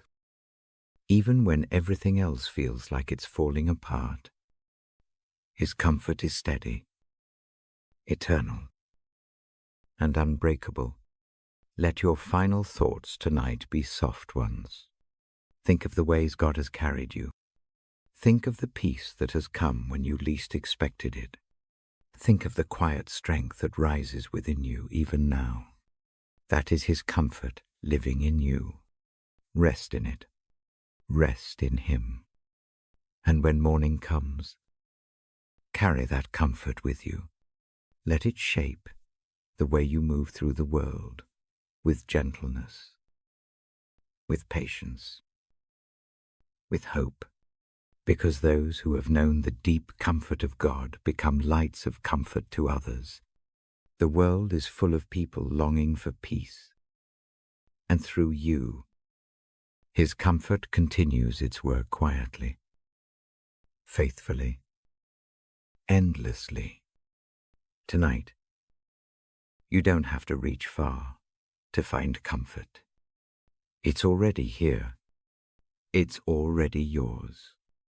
It's the still voice that whispers, "You are mine." It's the warmth that seeps into your spirit and reminds you that no darkness can overcome His light. In that truth, you can rest. In that love, you can breathe again. And in that comfort, you will find peace that no circumstance can take away. Every life is a journey, a winding, unpredictable path woven with beauty and brokenness, joy and sorrow, gain and loss. Some days, the road feels smooth beneath your feet, lit by sunlight and certainty. Other days, it feels steep, shadow-wed, and lonely. Yet through every twist and turn, through every valley and mountain, there is one truth that never changes. God has been walking with you all along. From the first breath you took to this very moment, His presence has marked your journey. Nothing in your story has escaped His notice, and no step you've taken has been wasted. Acknowledging your journey means more than simply looking back. It means seeing the hand of grace that has guided you, even when you didn't recognize it. It means realizing that your path, though imperfect and often painful, has been sacred all the same. Every chapter, every triumph, every heartbreak, every unanswered prayer has shaped the person you've become. It's in the moments of confusion that your faith grew deeper. It's in the seasons of waiting that your patience took root. It's in the valleys of pain that compassion was born in you. And though it's hard to see while you're still in the middle of it, God's hand has never stopped writing your story. Think for a moment about where you've been, the things you've faced, the lessons you've learned, the people who have come and gone.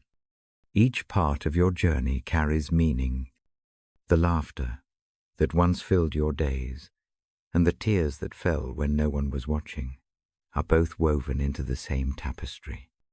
When you look back, don't only see the scars, see the healing. Don't only see the detours, see the redirection. God's guidance doesn't always appear as a loud voice or a clear map. Often, it shows up as closed doors that protect you, as small nudges that lead you to safer paths, as moments of stillness that prepare you for what's next. You might not have understood every step you've taken, but you were never walking blind. The Lord's word has been a lamp to your feet and a light to your path, even when that light only illuminated the next single step. It was enough. God's guidance isn't always about clarity, it's about closeness. He doesn't promise to show you the whole road ahead, but He promises to walk every mile beside you. That promise is worth more than certainty. Acknowledging your journey also means forgiving yourself for the wrong turns. There were moments you acted out of fear, out of pride, out of pain. But grace has followed you through every mistake. The beauty of God's love is that He never defines you by your failures. He uses them to shape your faith, to soften your heart, and to teach you humility. You can look back now, not with shame, but with gratitude for how far you've come. Every stumble has strengthened your step. Every detour has deepened your trust, and every loss has expanded your capacity to love. Sometimes, when we're in the middle of life's struggles, it's hard to see purpose. The road feels endless, and hope feels distant. But when you pause and look back, you begin to see that even in your darkest seasons, God was there. You see how what once felt like chaos was actually grace in disguise.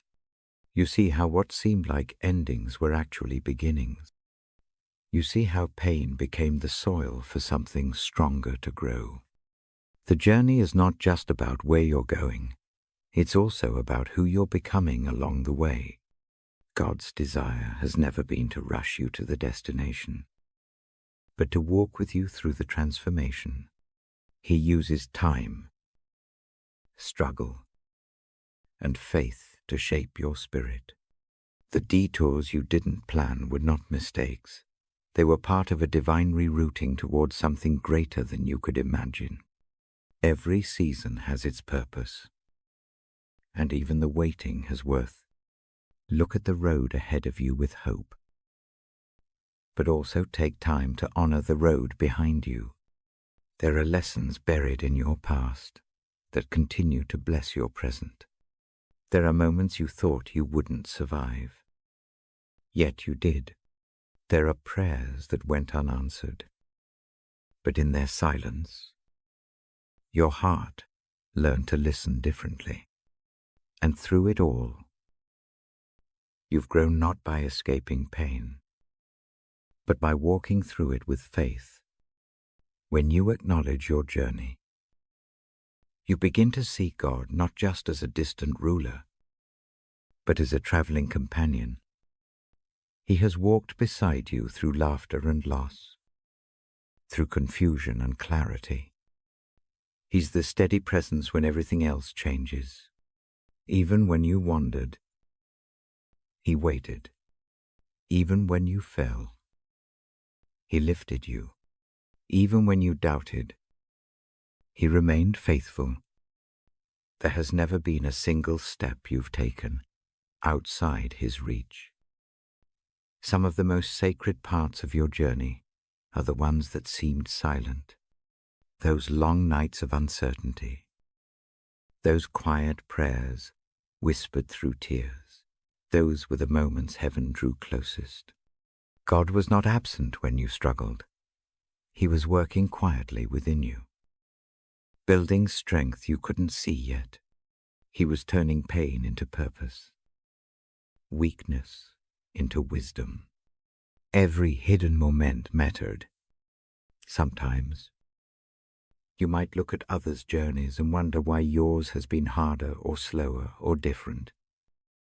But comparison steals the beauty of your story. No two paths are meant to be the same. The road God designed for you is deeply personal, perfectly timed, and shaped for your soul. There are things He's teaching you through your unique experiences that no one else could learn in quite the same way. Your journey is not behind or ahead, it's right on time. There will be seasons when the road feels long, when the horizon seems out of reach, and when all you can do is take the next small step. But that's enough. You don't need to run. You only need to keep walking. God measures progress not by speed, but by surrender. Each moment you choose faith over fear, trust over control, love over bitterness. You are moving forward. You are becoming more like Him. Acknowledge also the beauty of the present. This very moment right now is part of your sacred journey. It's easy to live in the past or worry about the future, but God meets you in the now. The present is where peace lives. It's where gratitude takes root. Every breath, every heartbeat, every sunrise is a gift, a reminder that life is still unfolding. You don't have to rush. You only have to be present and aware of the grace that surrounds you. When you stop to reflect on your journey, you might notice how God's faithfulness threads through it all like golden light. You'll see how He's turned ashes into beauty, mourning into joy, weakness into strength. You'll realize that what once felt like detours were actually divine directions, leading you closer to Him. You'll see that even your unanswered prayers were answered in ways you couldn't have planned. God's guidance is rarely about perfection. It's about transformation. Think about the promise in Jeremiah 29:11. For I know the plans I have for you, declares the Lord. Plans to prosper you and not to harm you. Plans to give you hope and a future. Those words are not distant or abstract. They are alive in your story. Even when you didn't know what was next, God did. His plans have been unfolding quietly, sometimes in ways that only make sense in hindsight. What felt like loss was often preparation. What felt like delay was often protection. And what felt like an ending was often the beginning of something more eternal. Your journey is not over. There are still mountains to climb and new paths to discover. There will be laughter and sorrow, victory and surrender. But through it all, you can walk with confidence, because the same God who brought you this far will carry you forward. You don't have to fear what's ahead because you've already seen His faithfulness behind you. The past is proof of His presence, and the future is secure in His hands. Tonight, as you rest, take a moment to breathe and thank God for your journey. Thank Him for the lessons, the people, the seasons, the detours, and the grace that has carried you. You are here because His love never failed you. You are stronger, wiser, and more grounded than you were before. You have been shaped by mercy, held by grace, and led by light.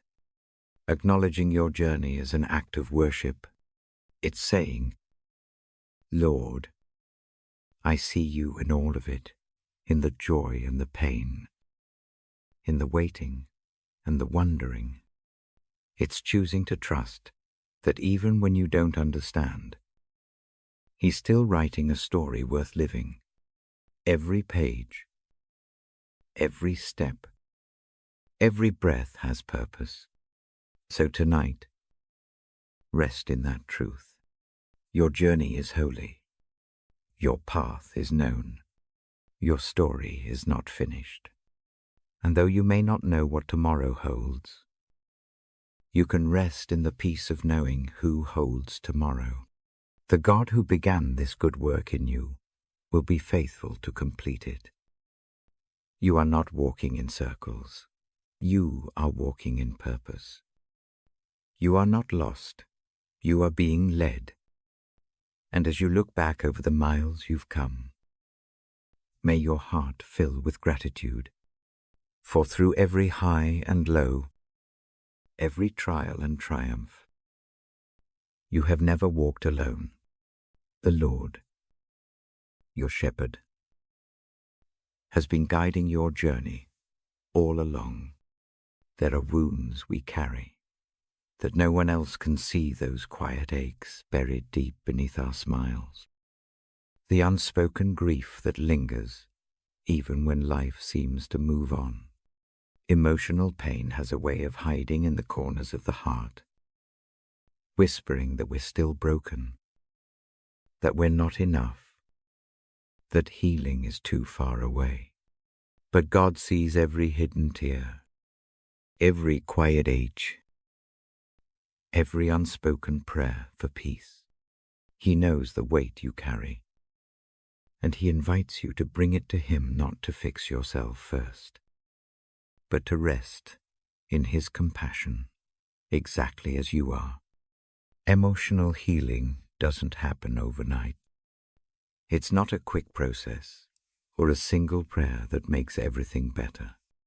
It's a journey of gentle restoration, where the Spirit works slowly, layer by layer, healing the wounds that time alone cannot reach. Sometimes healing begins with honesty, with letting yourself finally admit that you're hurting. For so long, you may have learned to suppress the pain, to stay strong, to keep moving. But God never asked you to pretend. He invites you to be real. He invites you to bring the full truth of your heart to Him. Even when it trembles, there's freedom in letting your heart be seen by the one who created it. When you lay your burdens before God, you're not showing Him something He doesn't already know. You're giving Him permission to enter those places you've guarded for too long. Healing begins there. In the honesty of surrender, the Psalms are full of raw emotion, David's cries of fear, grief, and longing remind us that vulnerability is not weakness, it's worship. When you pour out your heart to God, you're not being faithless, you're being faithful. You're choosing to trust Him with your pain. God's love is not afraid of your emotions. He doesn't recoil from your anger, confusion, or sadness. He holds space for it all. In His presence, you don't have to filter your words or hide your doubts. You can speak freely. And He listens with patience and tenderness. Emotional healing often begins when we stop running from our pain and start resting in His love. It's in that stillness that the Spirit begins to soothe what's raw and restless inside us. Healing also comes through grace, through allowing yourself to be forgiven and to forgive others. Unforgiveness binds the heart. It chains us to the pain of the past. But grace releases those chains. When you choose to forgive, it's not saying that what happened was right. It's saying that you no longer want it to control you. You're letting God take the weight. Forgiveness doesn't erase the past, but it transforms the way you carry it. It turns bitterness into peace, anger into understanding, and sorrow into strength. There are wounds caused by loss, by people who left, by love that faded, by dreams that never came true. These losses leave empty spaces that words can't fill. But God doesn't rush you through grief. He walks with you through it. He comforts those who mourn not by taking the pain away immediately, but by sitting with them in it, whispering hope into the quiet. Over time, His comfort softens the edges of sorrow until what once felt unbearable begins to feel bearable again. Emotional healing also requires gentleness toward yourself. Sometimes, we're our own harshest critics. We replay old mistakes, hold ourselves to impossible standards, and forget that we, too, are humans still learning, still growing, still being shaped by grace. God doesn't look at you with disappointment. He looks at you with love. You are not your past. You are not your pain. You are His beloved. And He delights in your heart. Even when it's mending, there will be moments when healing feels slow, when old wounds ache again, and you wonder if you'll ever feel whole. But healing isn't linear. Some days you'll feel light and free. Other days you'll feel like you're starting over. That's okay. The process is holy. The same God who began to heal you will continue His work until peace becomes your steady rhythm again. Don't measure your progress by how much pain you no longer feel, but by how deeply you're learning to trust God with it.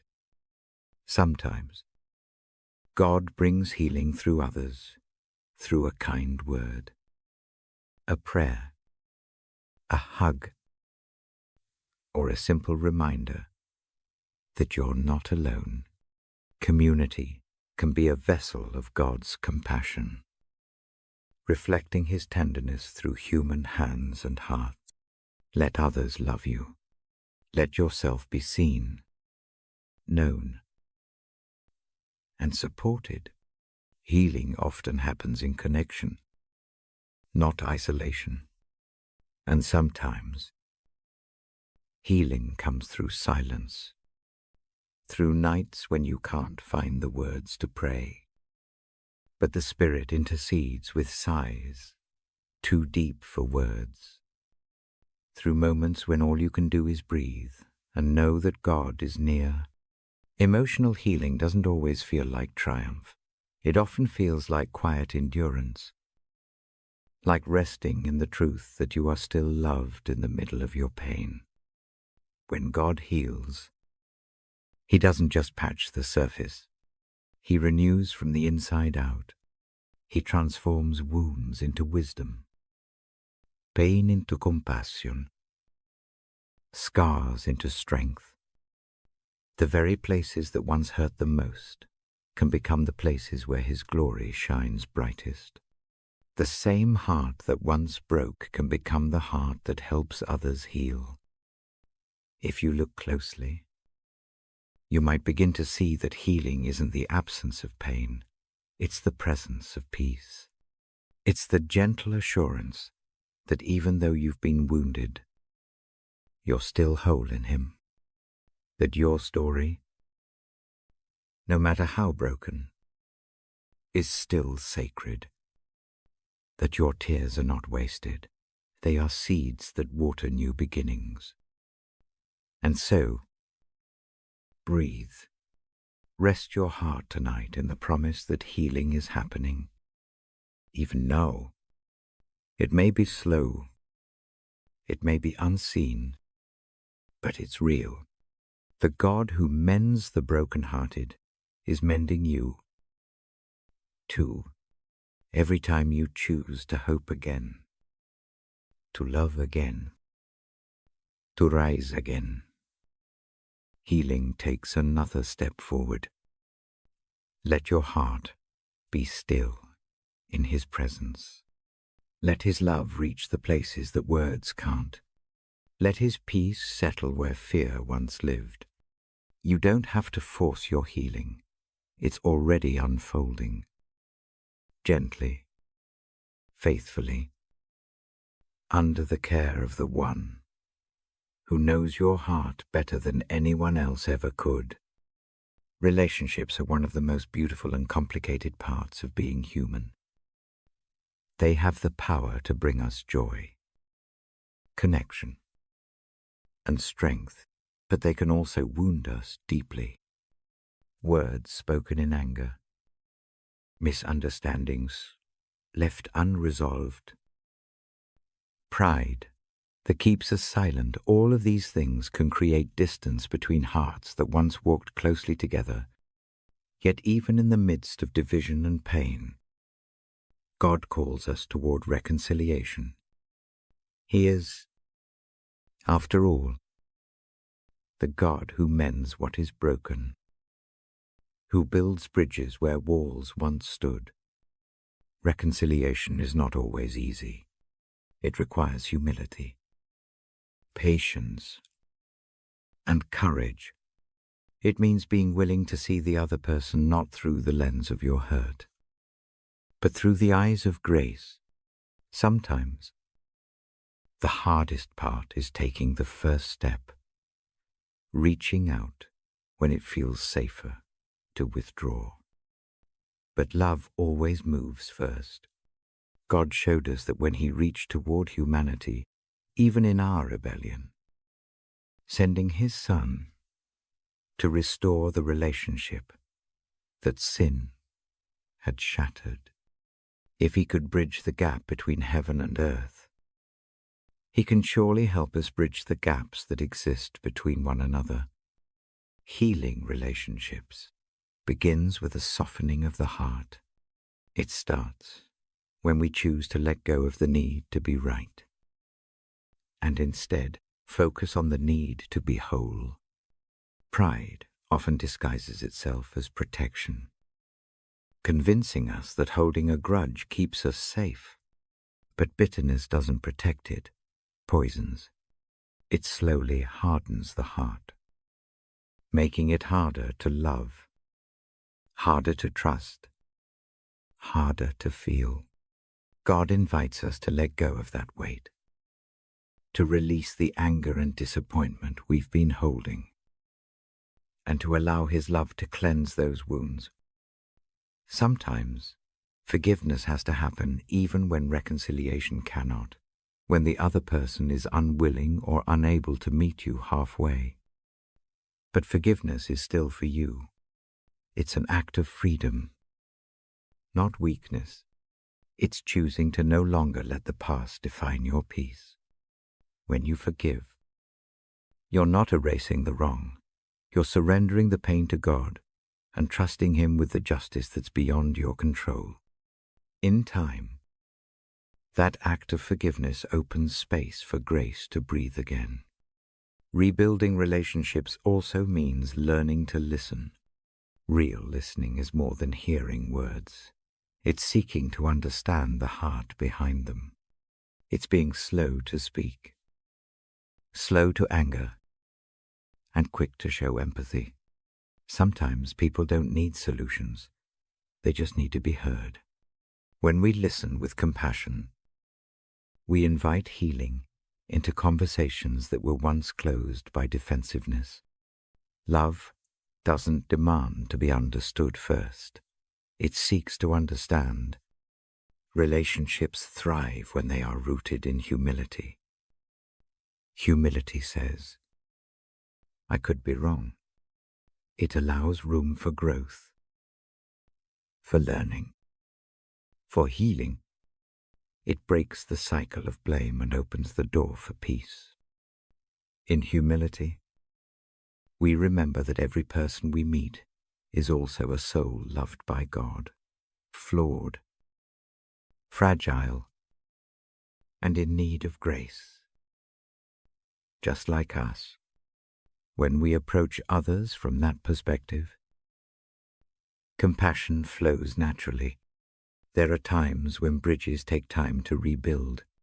Some connections require distance before reconciliation can take place. God sometimes works in the silence between people, softening hearts in ways we can't see. That's why patience is part of love. The Holy Spirit is often at work behind the scenes, preparing the right moment for healing conversations. Trust that timing. Pray for the courage to reach out when that moment comes, and for wisdom to know when to wait. Restoring relationships also requires honesty, the kind that's gentle but true. It means acknowledging the pain without letting it define the future. When truth is spoken in love, it carries power. It can expose what's broken without shattering what remains. Healing words don't accuse. They invite understanding. They remind both hearts that reconciliation isn't about winning. It's about becoming whole again. And as you seek to mend relationships with others, remember that God is also healing your relationship with yourself. Sometimes the person you need to forgive is you, the version of you who said the wrong thing, who made mistakes, who didn't know better. You cannot build peace outwardly while carrying self-condemnation inwardly. God's grace extends to every corner of your being. As you receive it, you'll find it easier to extend that same grace to others. When love leads, peace follows. A relationship grounded in God's love can endure storms, misunderstandings, and long silences, because love doesn't depend on perfection, it depends on presence. It shows up again and again. Even when things are messy, it chooses reconciliation over resentment. It chooses tenderness over pride.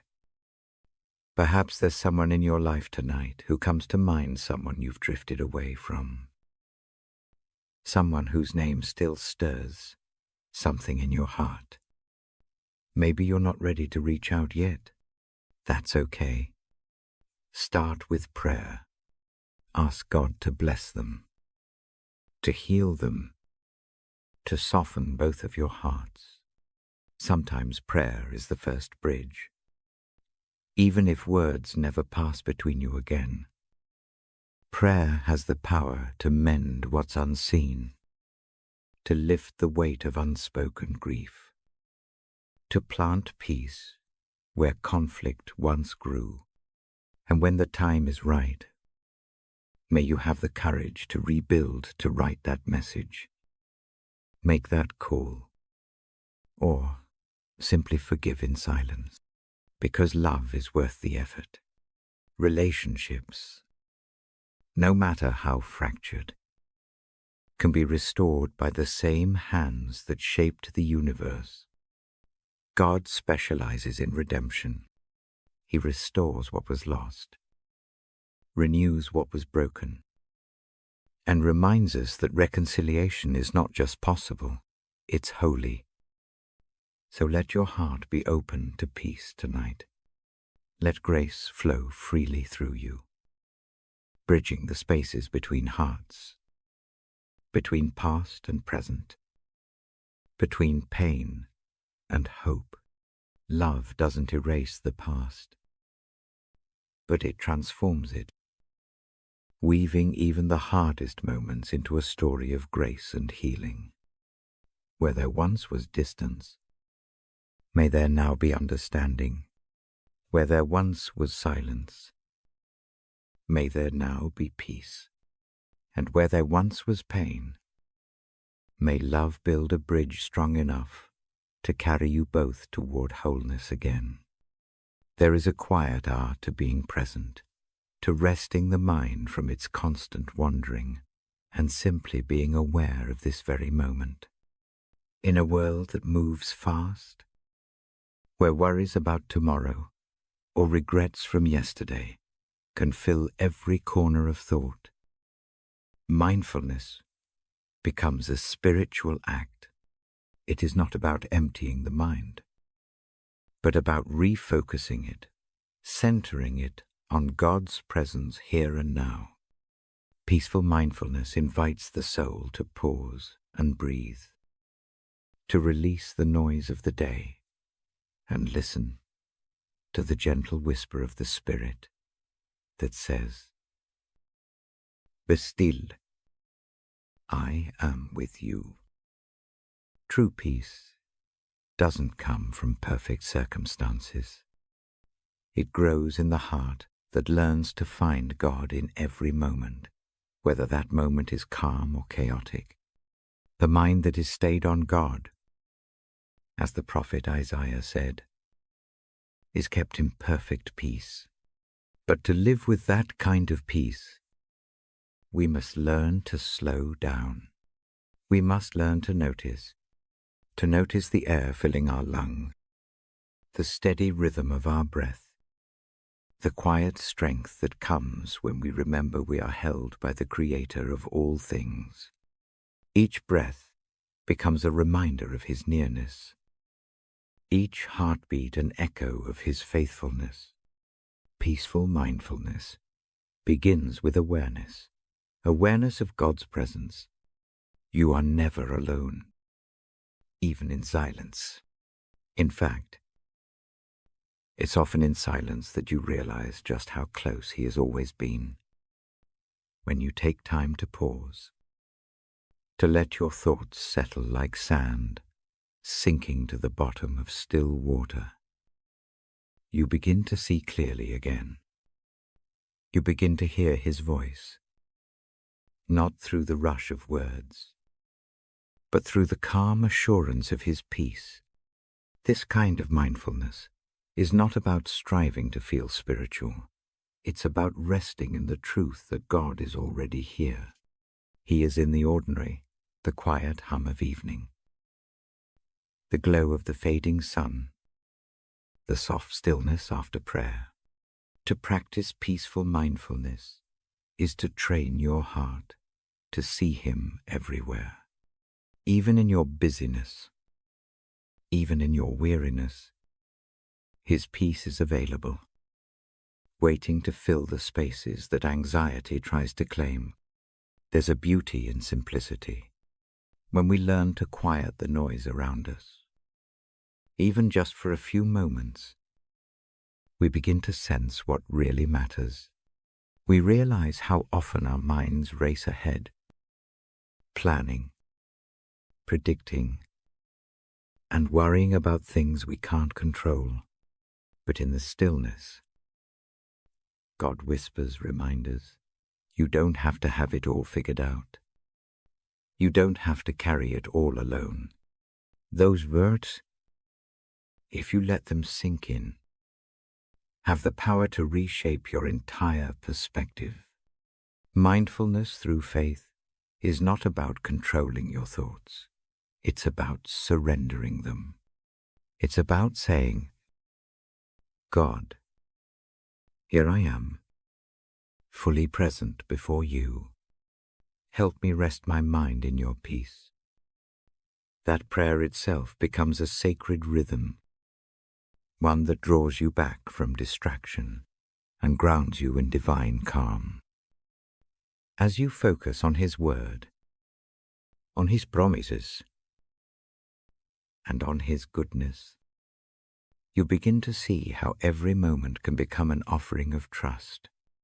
Peaceful mindfulness also teaches us to guard our thoughts.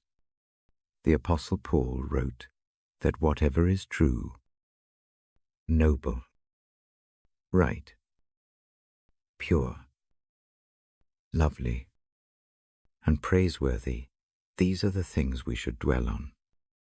It's not always easy, especially when negative thoughts come rushing in. But every time you choose to shift your focus toward what is good, you are building a habit of peace. You are choosing not to let fear write your story. You are choosing to let grace shape your mind. Sometimes peace comes not in the absence of thought, but in the redirection of it. When anxiety begins to rise, take a moment to breathe deeply and whisper, Lord, you are my peace. Repeat it until your heart believes it. Each breath becomes a prayer. Each pause a surrender. Slowly, the tension begins to fade, replaced by the quiet strength of His presence. Mindfulness is also gratitude in motion. When you are aware of the present, you begin to see blessings that once went unnoticed, the small kindnesses, the laughter, the light breaking through the clouds. Gratitude shifts the heart from scarcity to abundance, from restlessness to contentment. It reminds you that peace isn't something to chase, it's something to recognize. It's already here, flowing from the heart of a God who gives freely and endlessly. There will be moments when your mind resists stillness, when the noise inside feels too loud to quiet. Don't fight it. Invite God into it. Let Him meet you right where your thoughts wander. He is not waiting for your mind to be perfect. He meets you in the middle of your distractions and gently guides you back to peace. In that process, you'll learn that mindfulness is not about mastering silence. It's about allowing grace to fill even the noisy places. As you practice this awareness of God, you'll begin to notice subtle changes. The things that once overwhelmed you lose their power. The worries that once consumed your mind begin to shrink in the light of His truth. You find yourself responding to life with patience instead of panic, compassion instead of criticism. Peace becomes not just something you feel, but something you carry. It radiates from within you, touching every part of your life. And when night falls and the world grows still, This peaceful mindfulness becomes a kind of prayer.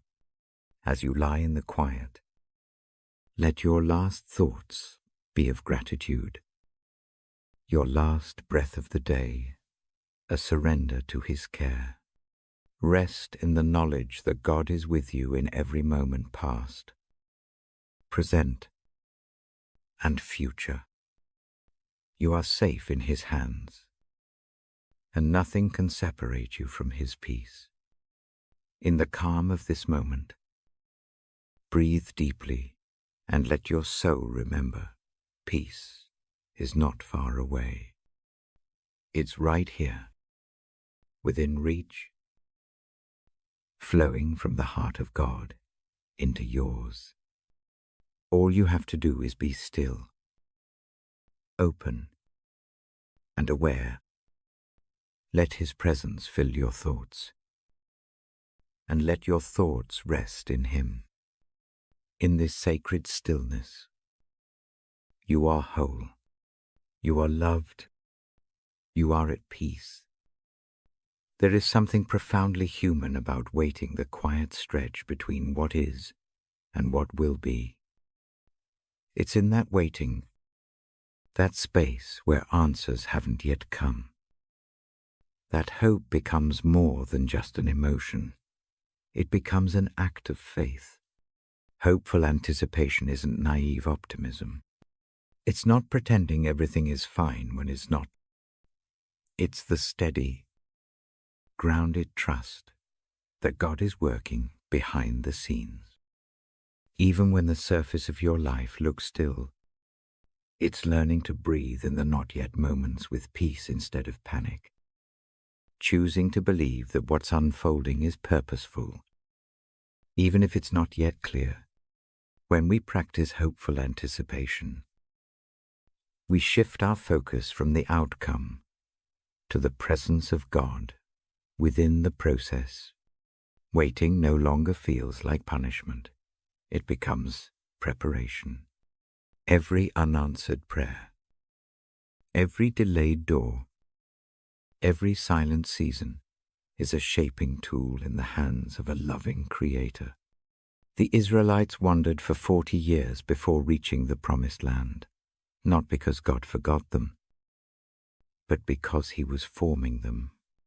The waiting was not wasted. It never is.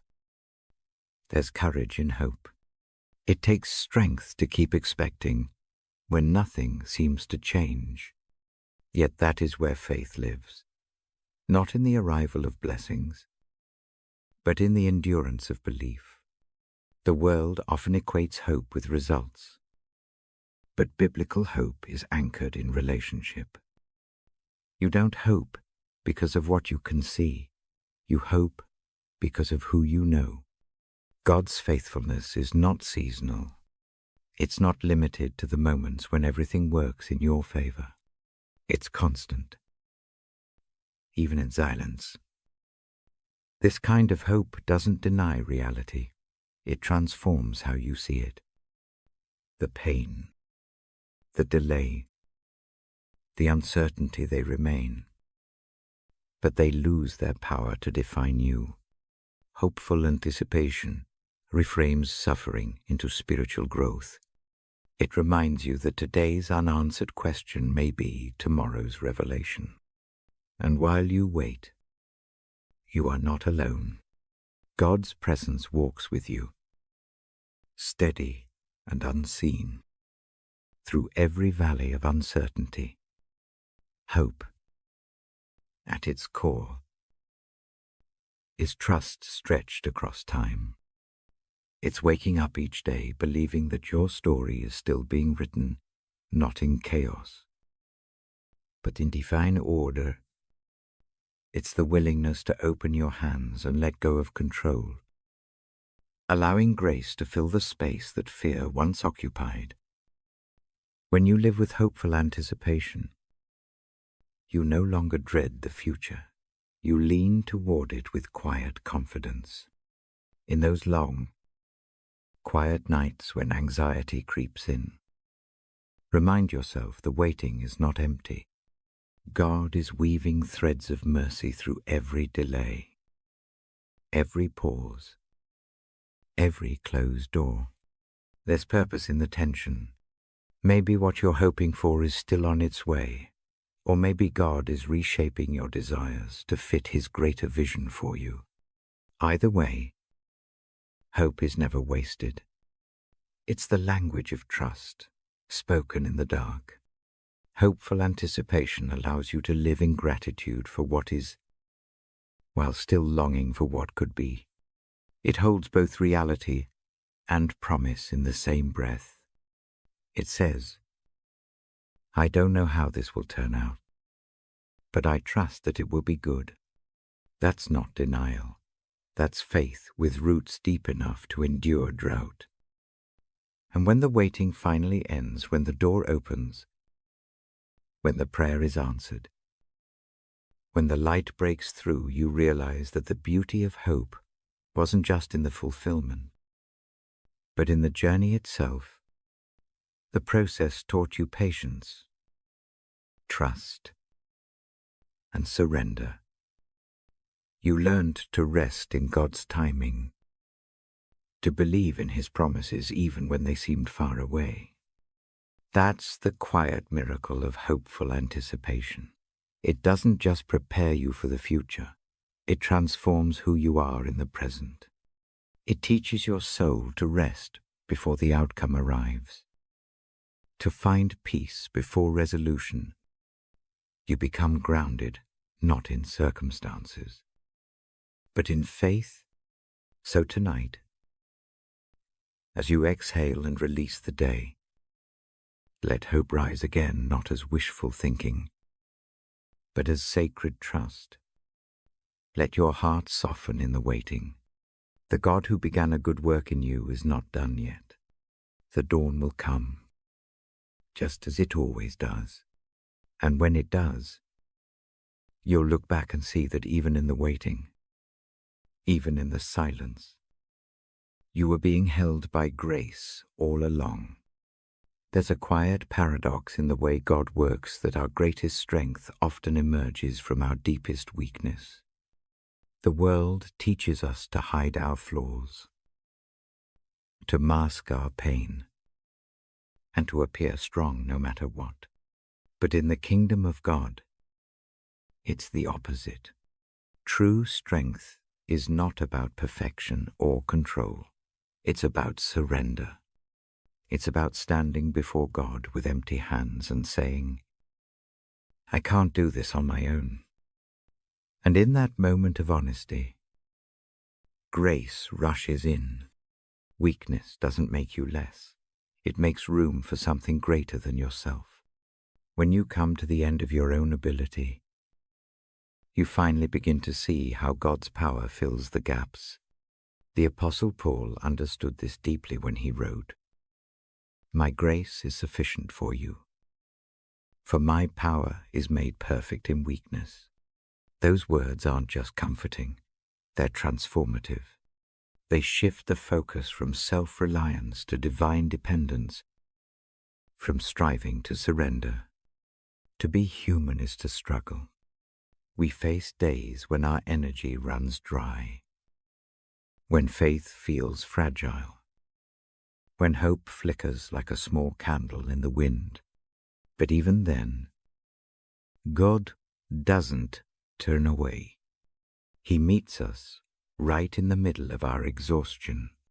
Strength in weakness isn't about pushing through with gritted teeth. It's about allowing yourself to rest in God's sustaining presence. It's about realizing that your limitations are not failures. They're invitations for grace to work. There's a deep beauty in vulnerability. When we stop pretending that we're invincible, we make space for authentic connection with others and with God. It's in those raw, unfiltered moments of weakness that compassion takes root. You begin to understand others' pain more deeply because you've lived it yourself. The wounds you once hid become the very vessels through which healing can flow, both for you and for those who walk beside you. God never asked you to be unbreakable. He asked you to trust Him in your breaking. He uses the cracks in your armor to let His light shine through. The strength that comes from this kind of weakness is different. It's quiet, steady, enduring. It's not the loud confidence of self-assurance, but the gentle assurance of knowing that you are held. There's something profoundly freeing about admitting your weakness before God. You no longer have to carry the burden of pretending. You don't have to have all the answers, fix every problem, or always be okay.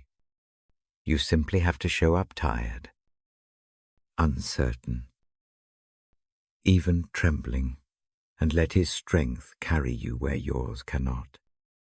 That's the heart of faith, not confidence in your ability, but confidence in His faithfulness.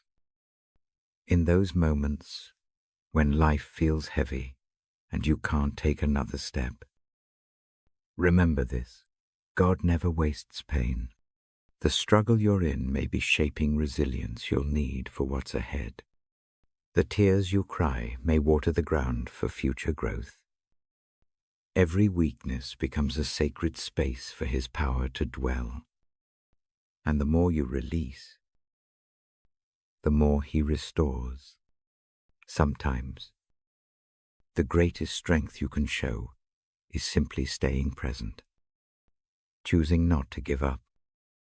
Even when your soul feels weary, strength in weakness looks like taking one more breath, one more step, whispering one more prayer. It's found not in the absence of pain, but in the quiet endurance that trusts God is still working. As you reflect on your journey, you may begin to see that your weakest seasons were the very times God's presence felt most near. When everything else fell away, He remained. When your own efforts failed, His love held firm. Strength in weakness means living in that awareness that you are never alone, even when life feels too heavy to bear.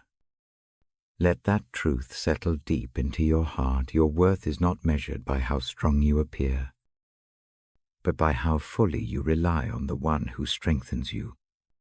Weakness doesn't disqualify you. It draws you closer to the source of all power. It's where pride gives way to humility, and striving gives way to surrender. So tonight, if you feel worn or fragile, remember this is not the end of your strength. It's the beginning of His.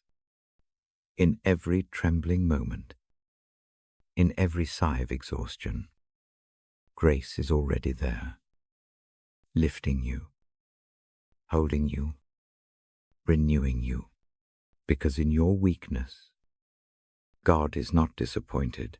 He is near. And that nearness, that divine presence, is the truest strength you will ever know. There is a kind of confidence that doesn't need to shout. It doesn't need to prove, to compare, or to demand recognition. It moves softly, rooted not in pride, but in peace. Quiet confidence comes from knowing who you are in God deeply, securely, unshakably. It's not the loud assurance that seeks validation from others, but the calm steadiness that flows from trust. When your identity is anchored in divine love, you no longer have to fight for worth. You simply live from it. The world often teaches us that confidence is about performance, how you look, what you achieve, how others perceive you. But true confidence is not built on achievements that can fade. It's built on truth that never changes. You are fearfully and wonderfully made. You are seen, chosen, and loved beyond condition. When that truth takes root in your spirit, you begin to walk differently. You carry peace instead of pressure. You speak with grace instead of fear. You trust the process. Even when the path ahead is unclear, quiet confidence is not arrogance. It's humility dressed in assurance. It knows its source. It doesn't need to compete because it understands that every person walks their own sacred path. You don't need to rush or compare when you know that God's timing for your life is perfect. You can move slowly, intentionally, knowing that what's meant for you won't pass you by. You can rest in the certainty that your worth doesn't fluctuate with others' opinions.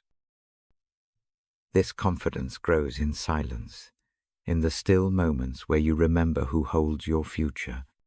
It's in those quiet prayers whispered in the dark. The moments when doubt tries to creep in, but faith answers gently. God is with me. That's where quiet confidence is born. It's not built in applause or success, but in surrender. It's choosing peace when fear would rather panic. Trusting God's hand when your own understanding fails. Quiet confidence allows you to face uncertainty without anxiety. You don't need all the answers to move forward. You simply need faith to take the next step, because confidence in God doesn't come from knowing the outcome. It comes from knowing His heart. And His heart is always for you. When you carry this kind of assurance, your presence becomes steady. You become the calm in the storm. Not because life is easy, but because your trust runs deep. People may not understand how you stay so composed when everything feels uncertain. But you know the secret. You've placed your confidence in something eternal. The world can shake, but your foundation stands firm. Quiet confidence doesn't boast. It blesses. It doesn't dominate. It uplifts. It speaks truth with gentleness, power with compassion. It's a reflection of divine strength expressed through grace. You can walk into any room not needing to take up space, but naturally filling it with peace. That kind of presence comes from a soul at rest.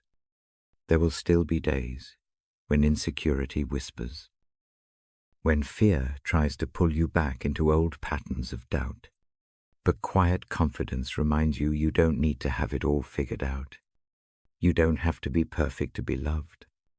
You are already enough because the one who made you says so. That truth is your shield, your grounding, your strength. When life tests your patience, when plans fall apart, or when others misunderstand you, return to that inner stillness. Breathe. Remember that confidence is not control. It's surrender. It's the courage to keep showing up, to keep believing, to keep loving even when outcomes are uncertain. You are held by a power far greater than circumstance, and that knowledge frees you to live with quiet assurance. The beauty of quiet confidence is that it doesn't demand attention, yet it draws others in. People are naturally drawn to peace. And when they see it in you, they're seeing a reflection of God's steady hand. It's a confidence that comforts rather than intimidates, that listens rather than lectures. It's a light that doesn't flash, it simply shines. So walk gently, but firmly. Speak softly, but with conviction.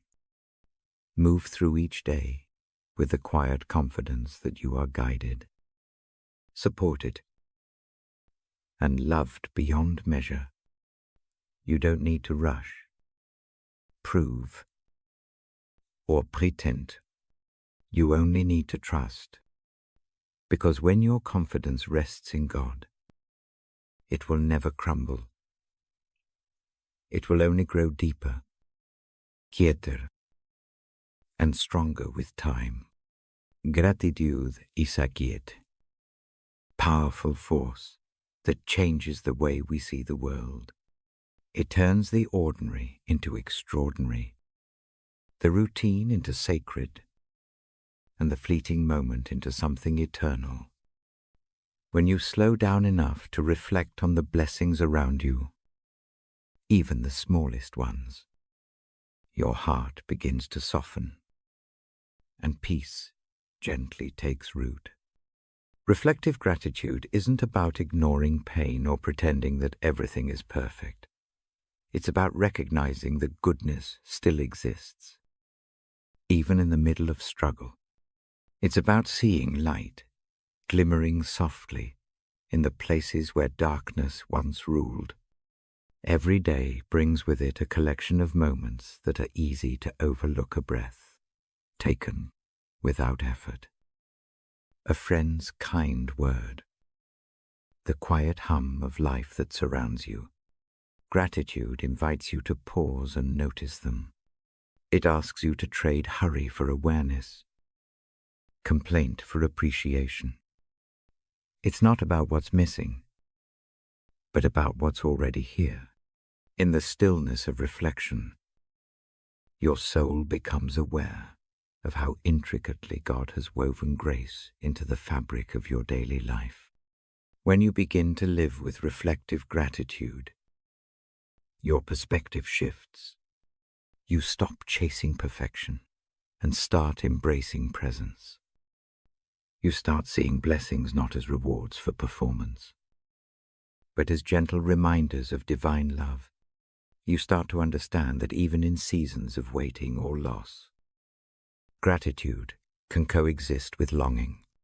It doesn't erase pain, it redeems it. It helps you find meaning where there was once only confusion.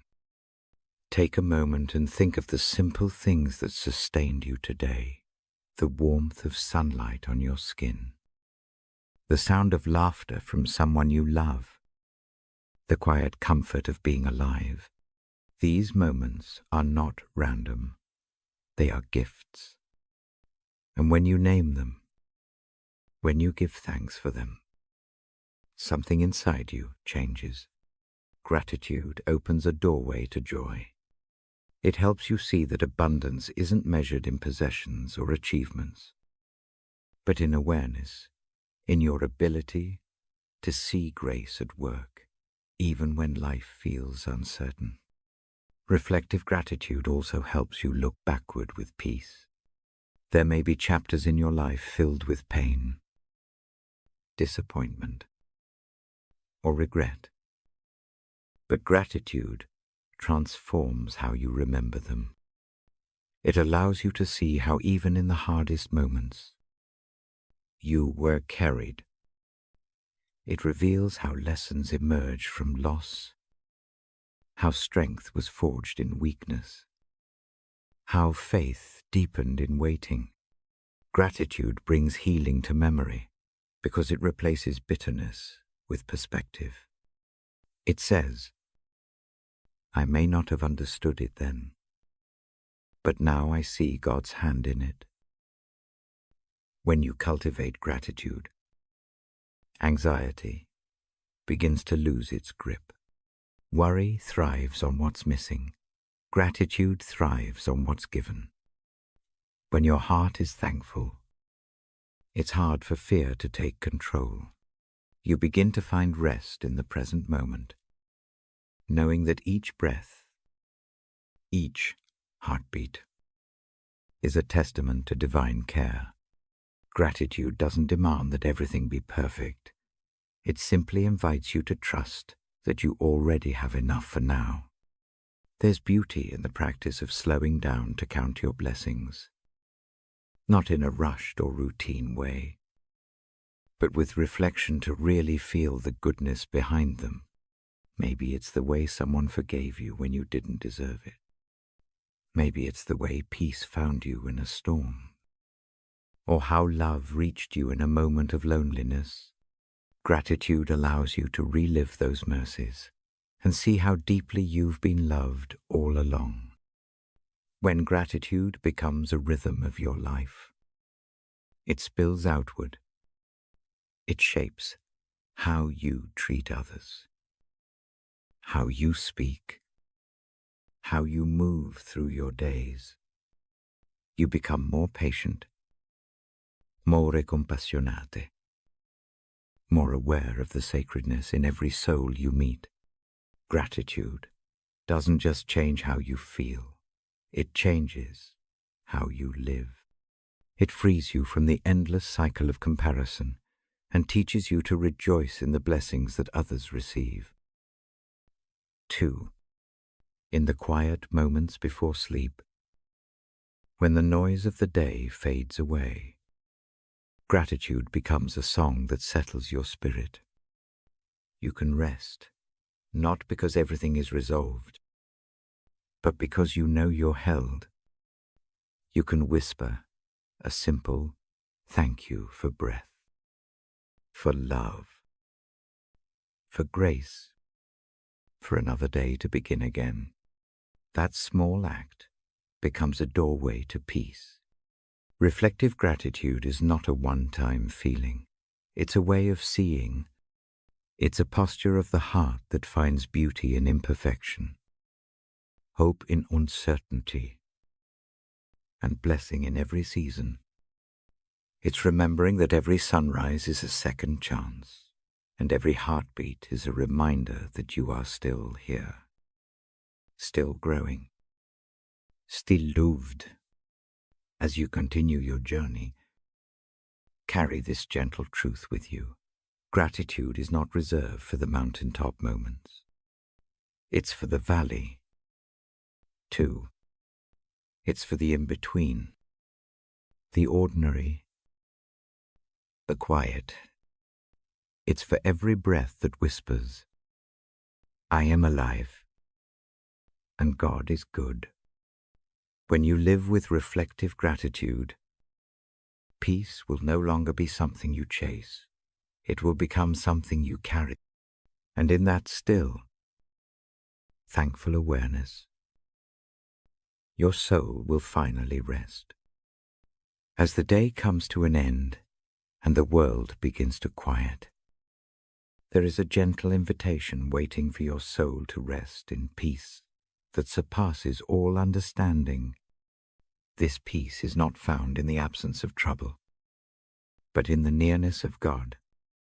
It is the calm that steadies your heart when life feels uncertain, the stillness that settles your mind when thoughts run wild.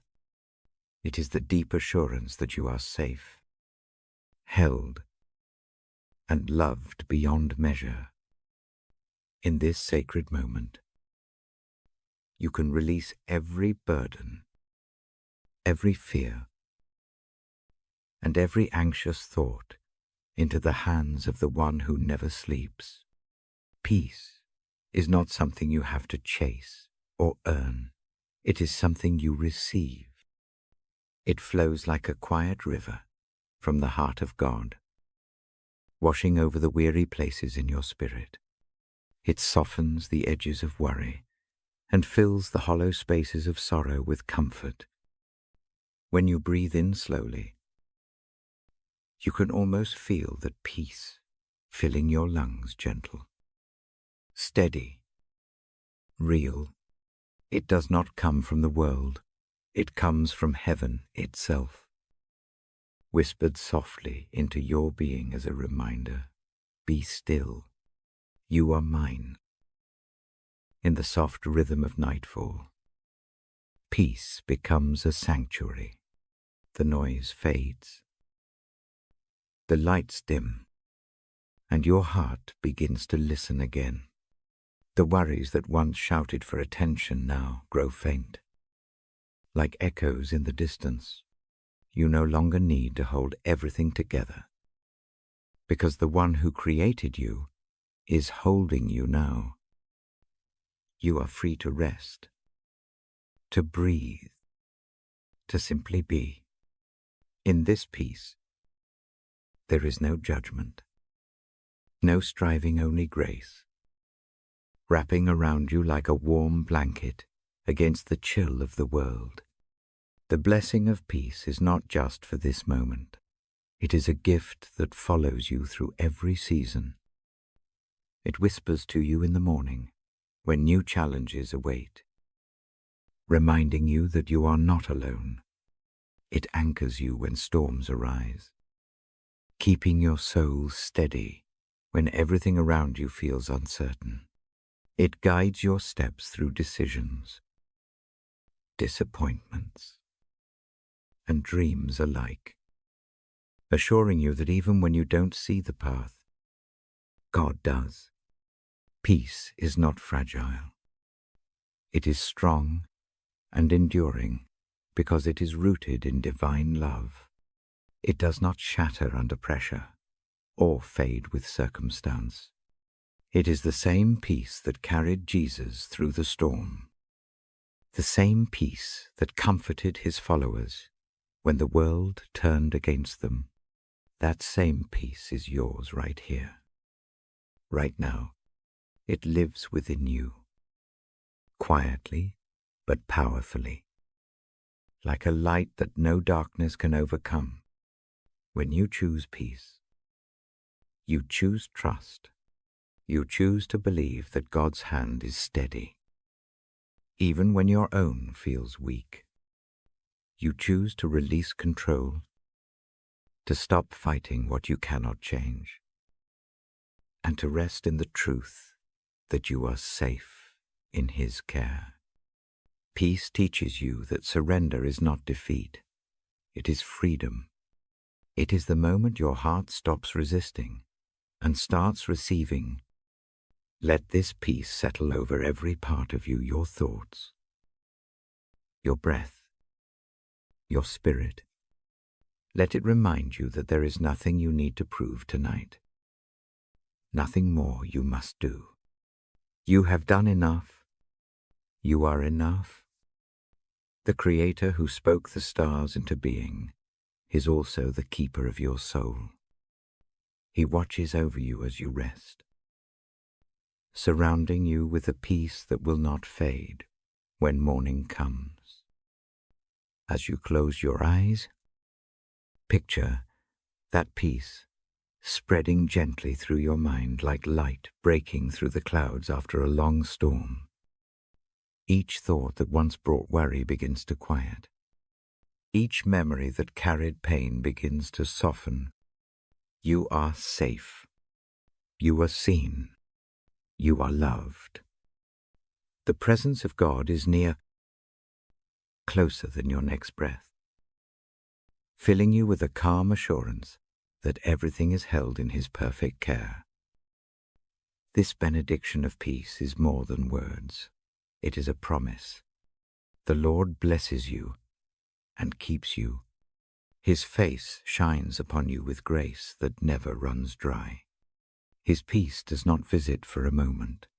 It dwells within you, guiding you into each new day with courage and calm.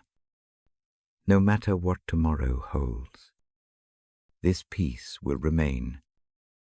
It will guard your heart, steady your steps, and remind you that you are never without hope. So rest now. Beloved soul, let the day go. Let the noise fade into silence. Let your spirit sink deep into stillness, knowing that peace is not a destination, but a presence, the living, loving presence of God surrounding you in every breath. The night may be quiet, but heaven is near. You are safe beneath the shadow of His wings, and His peace, perfect, eternal, and unshakable, will keep you until morning light.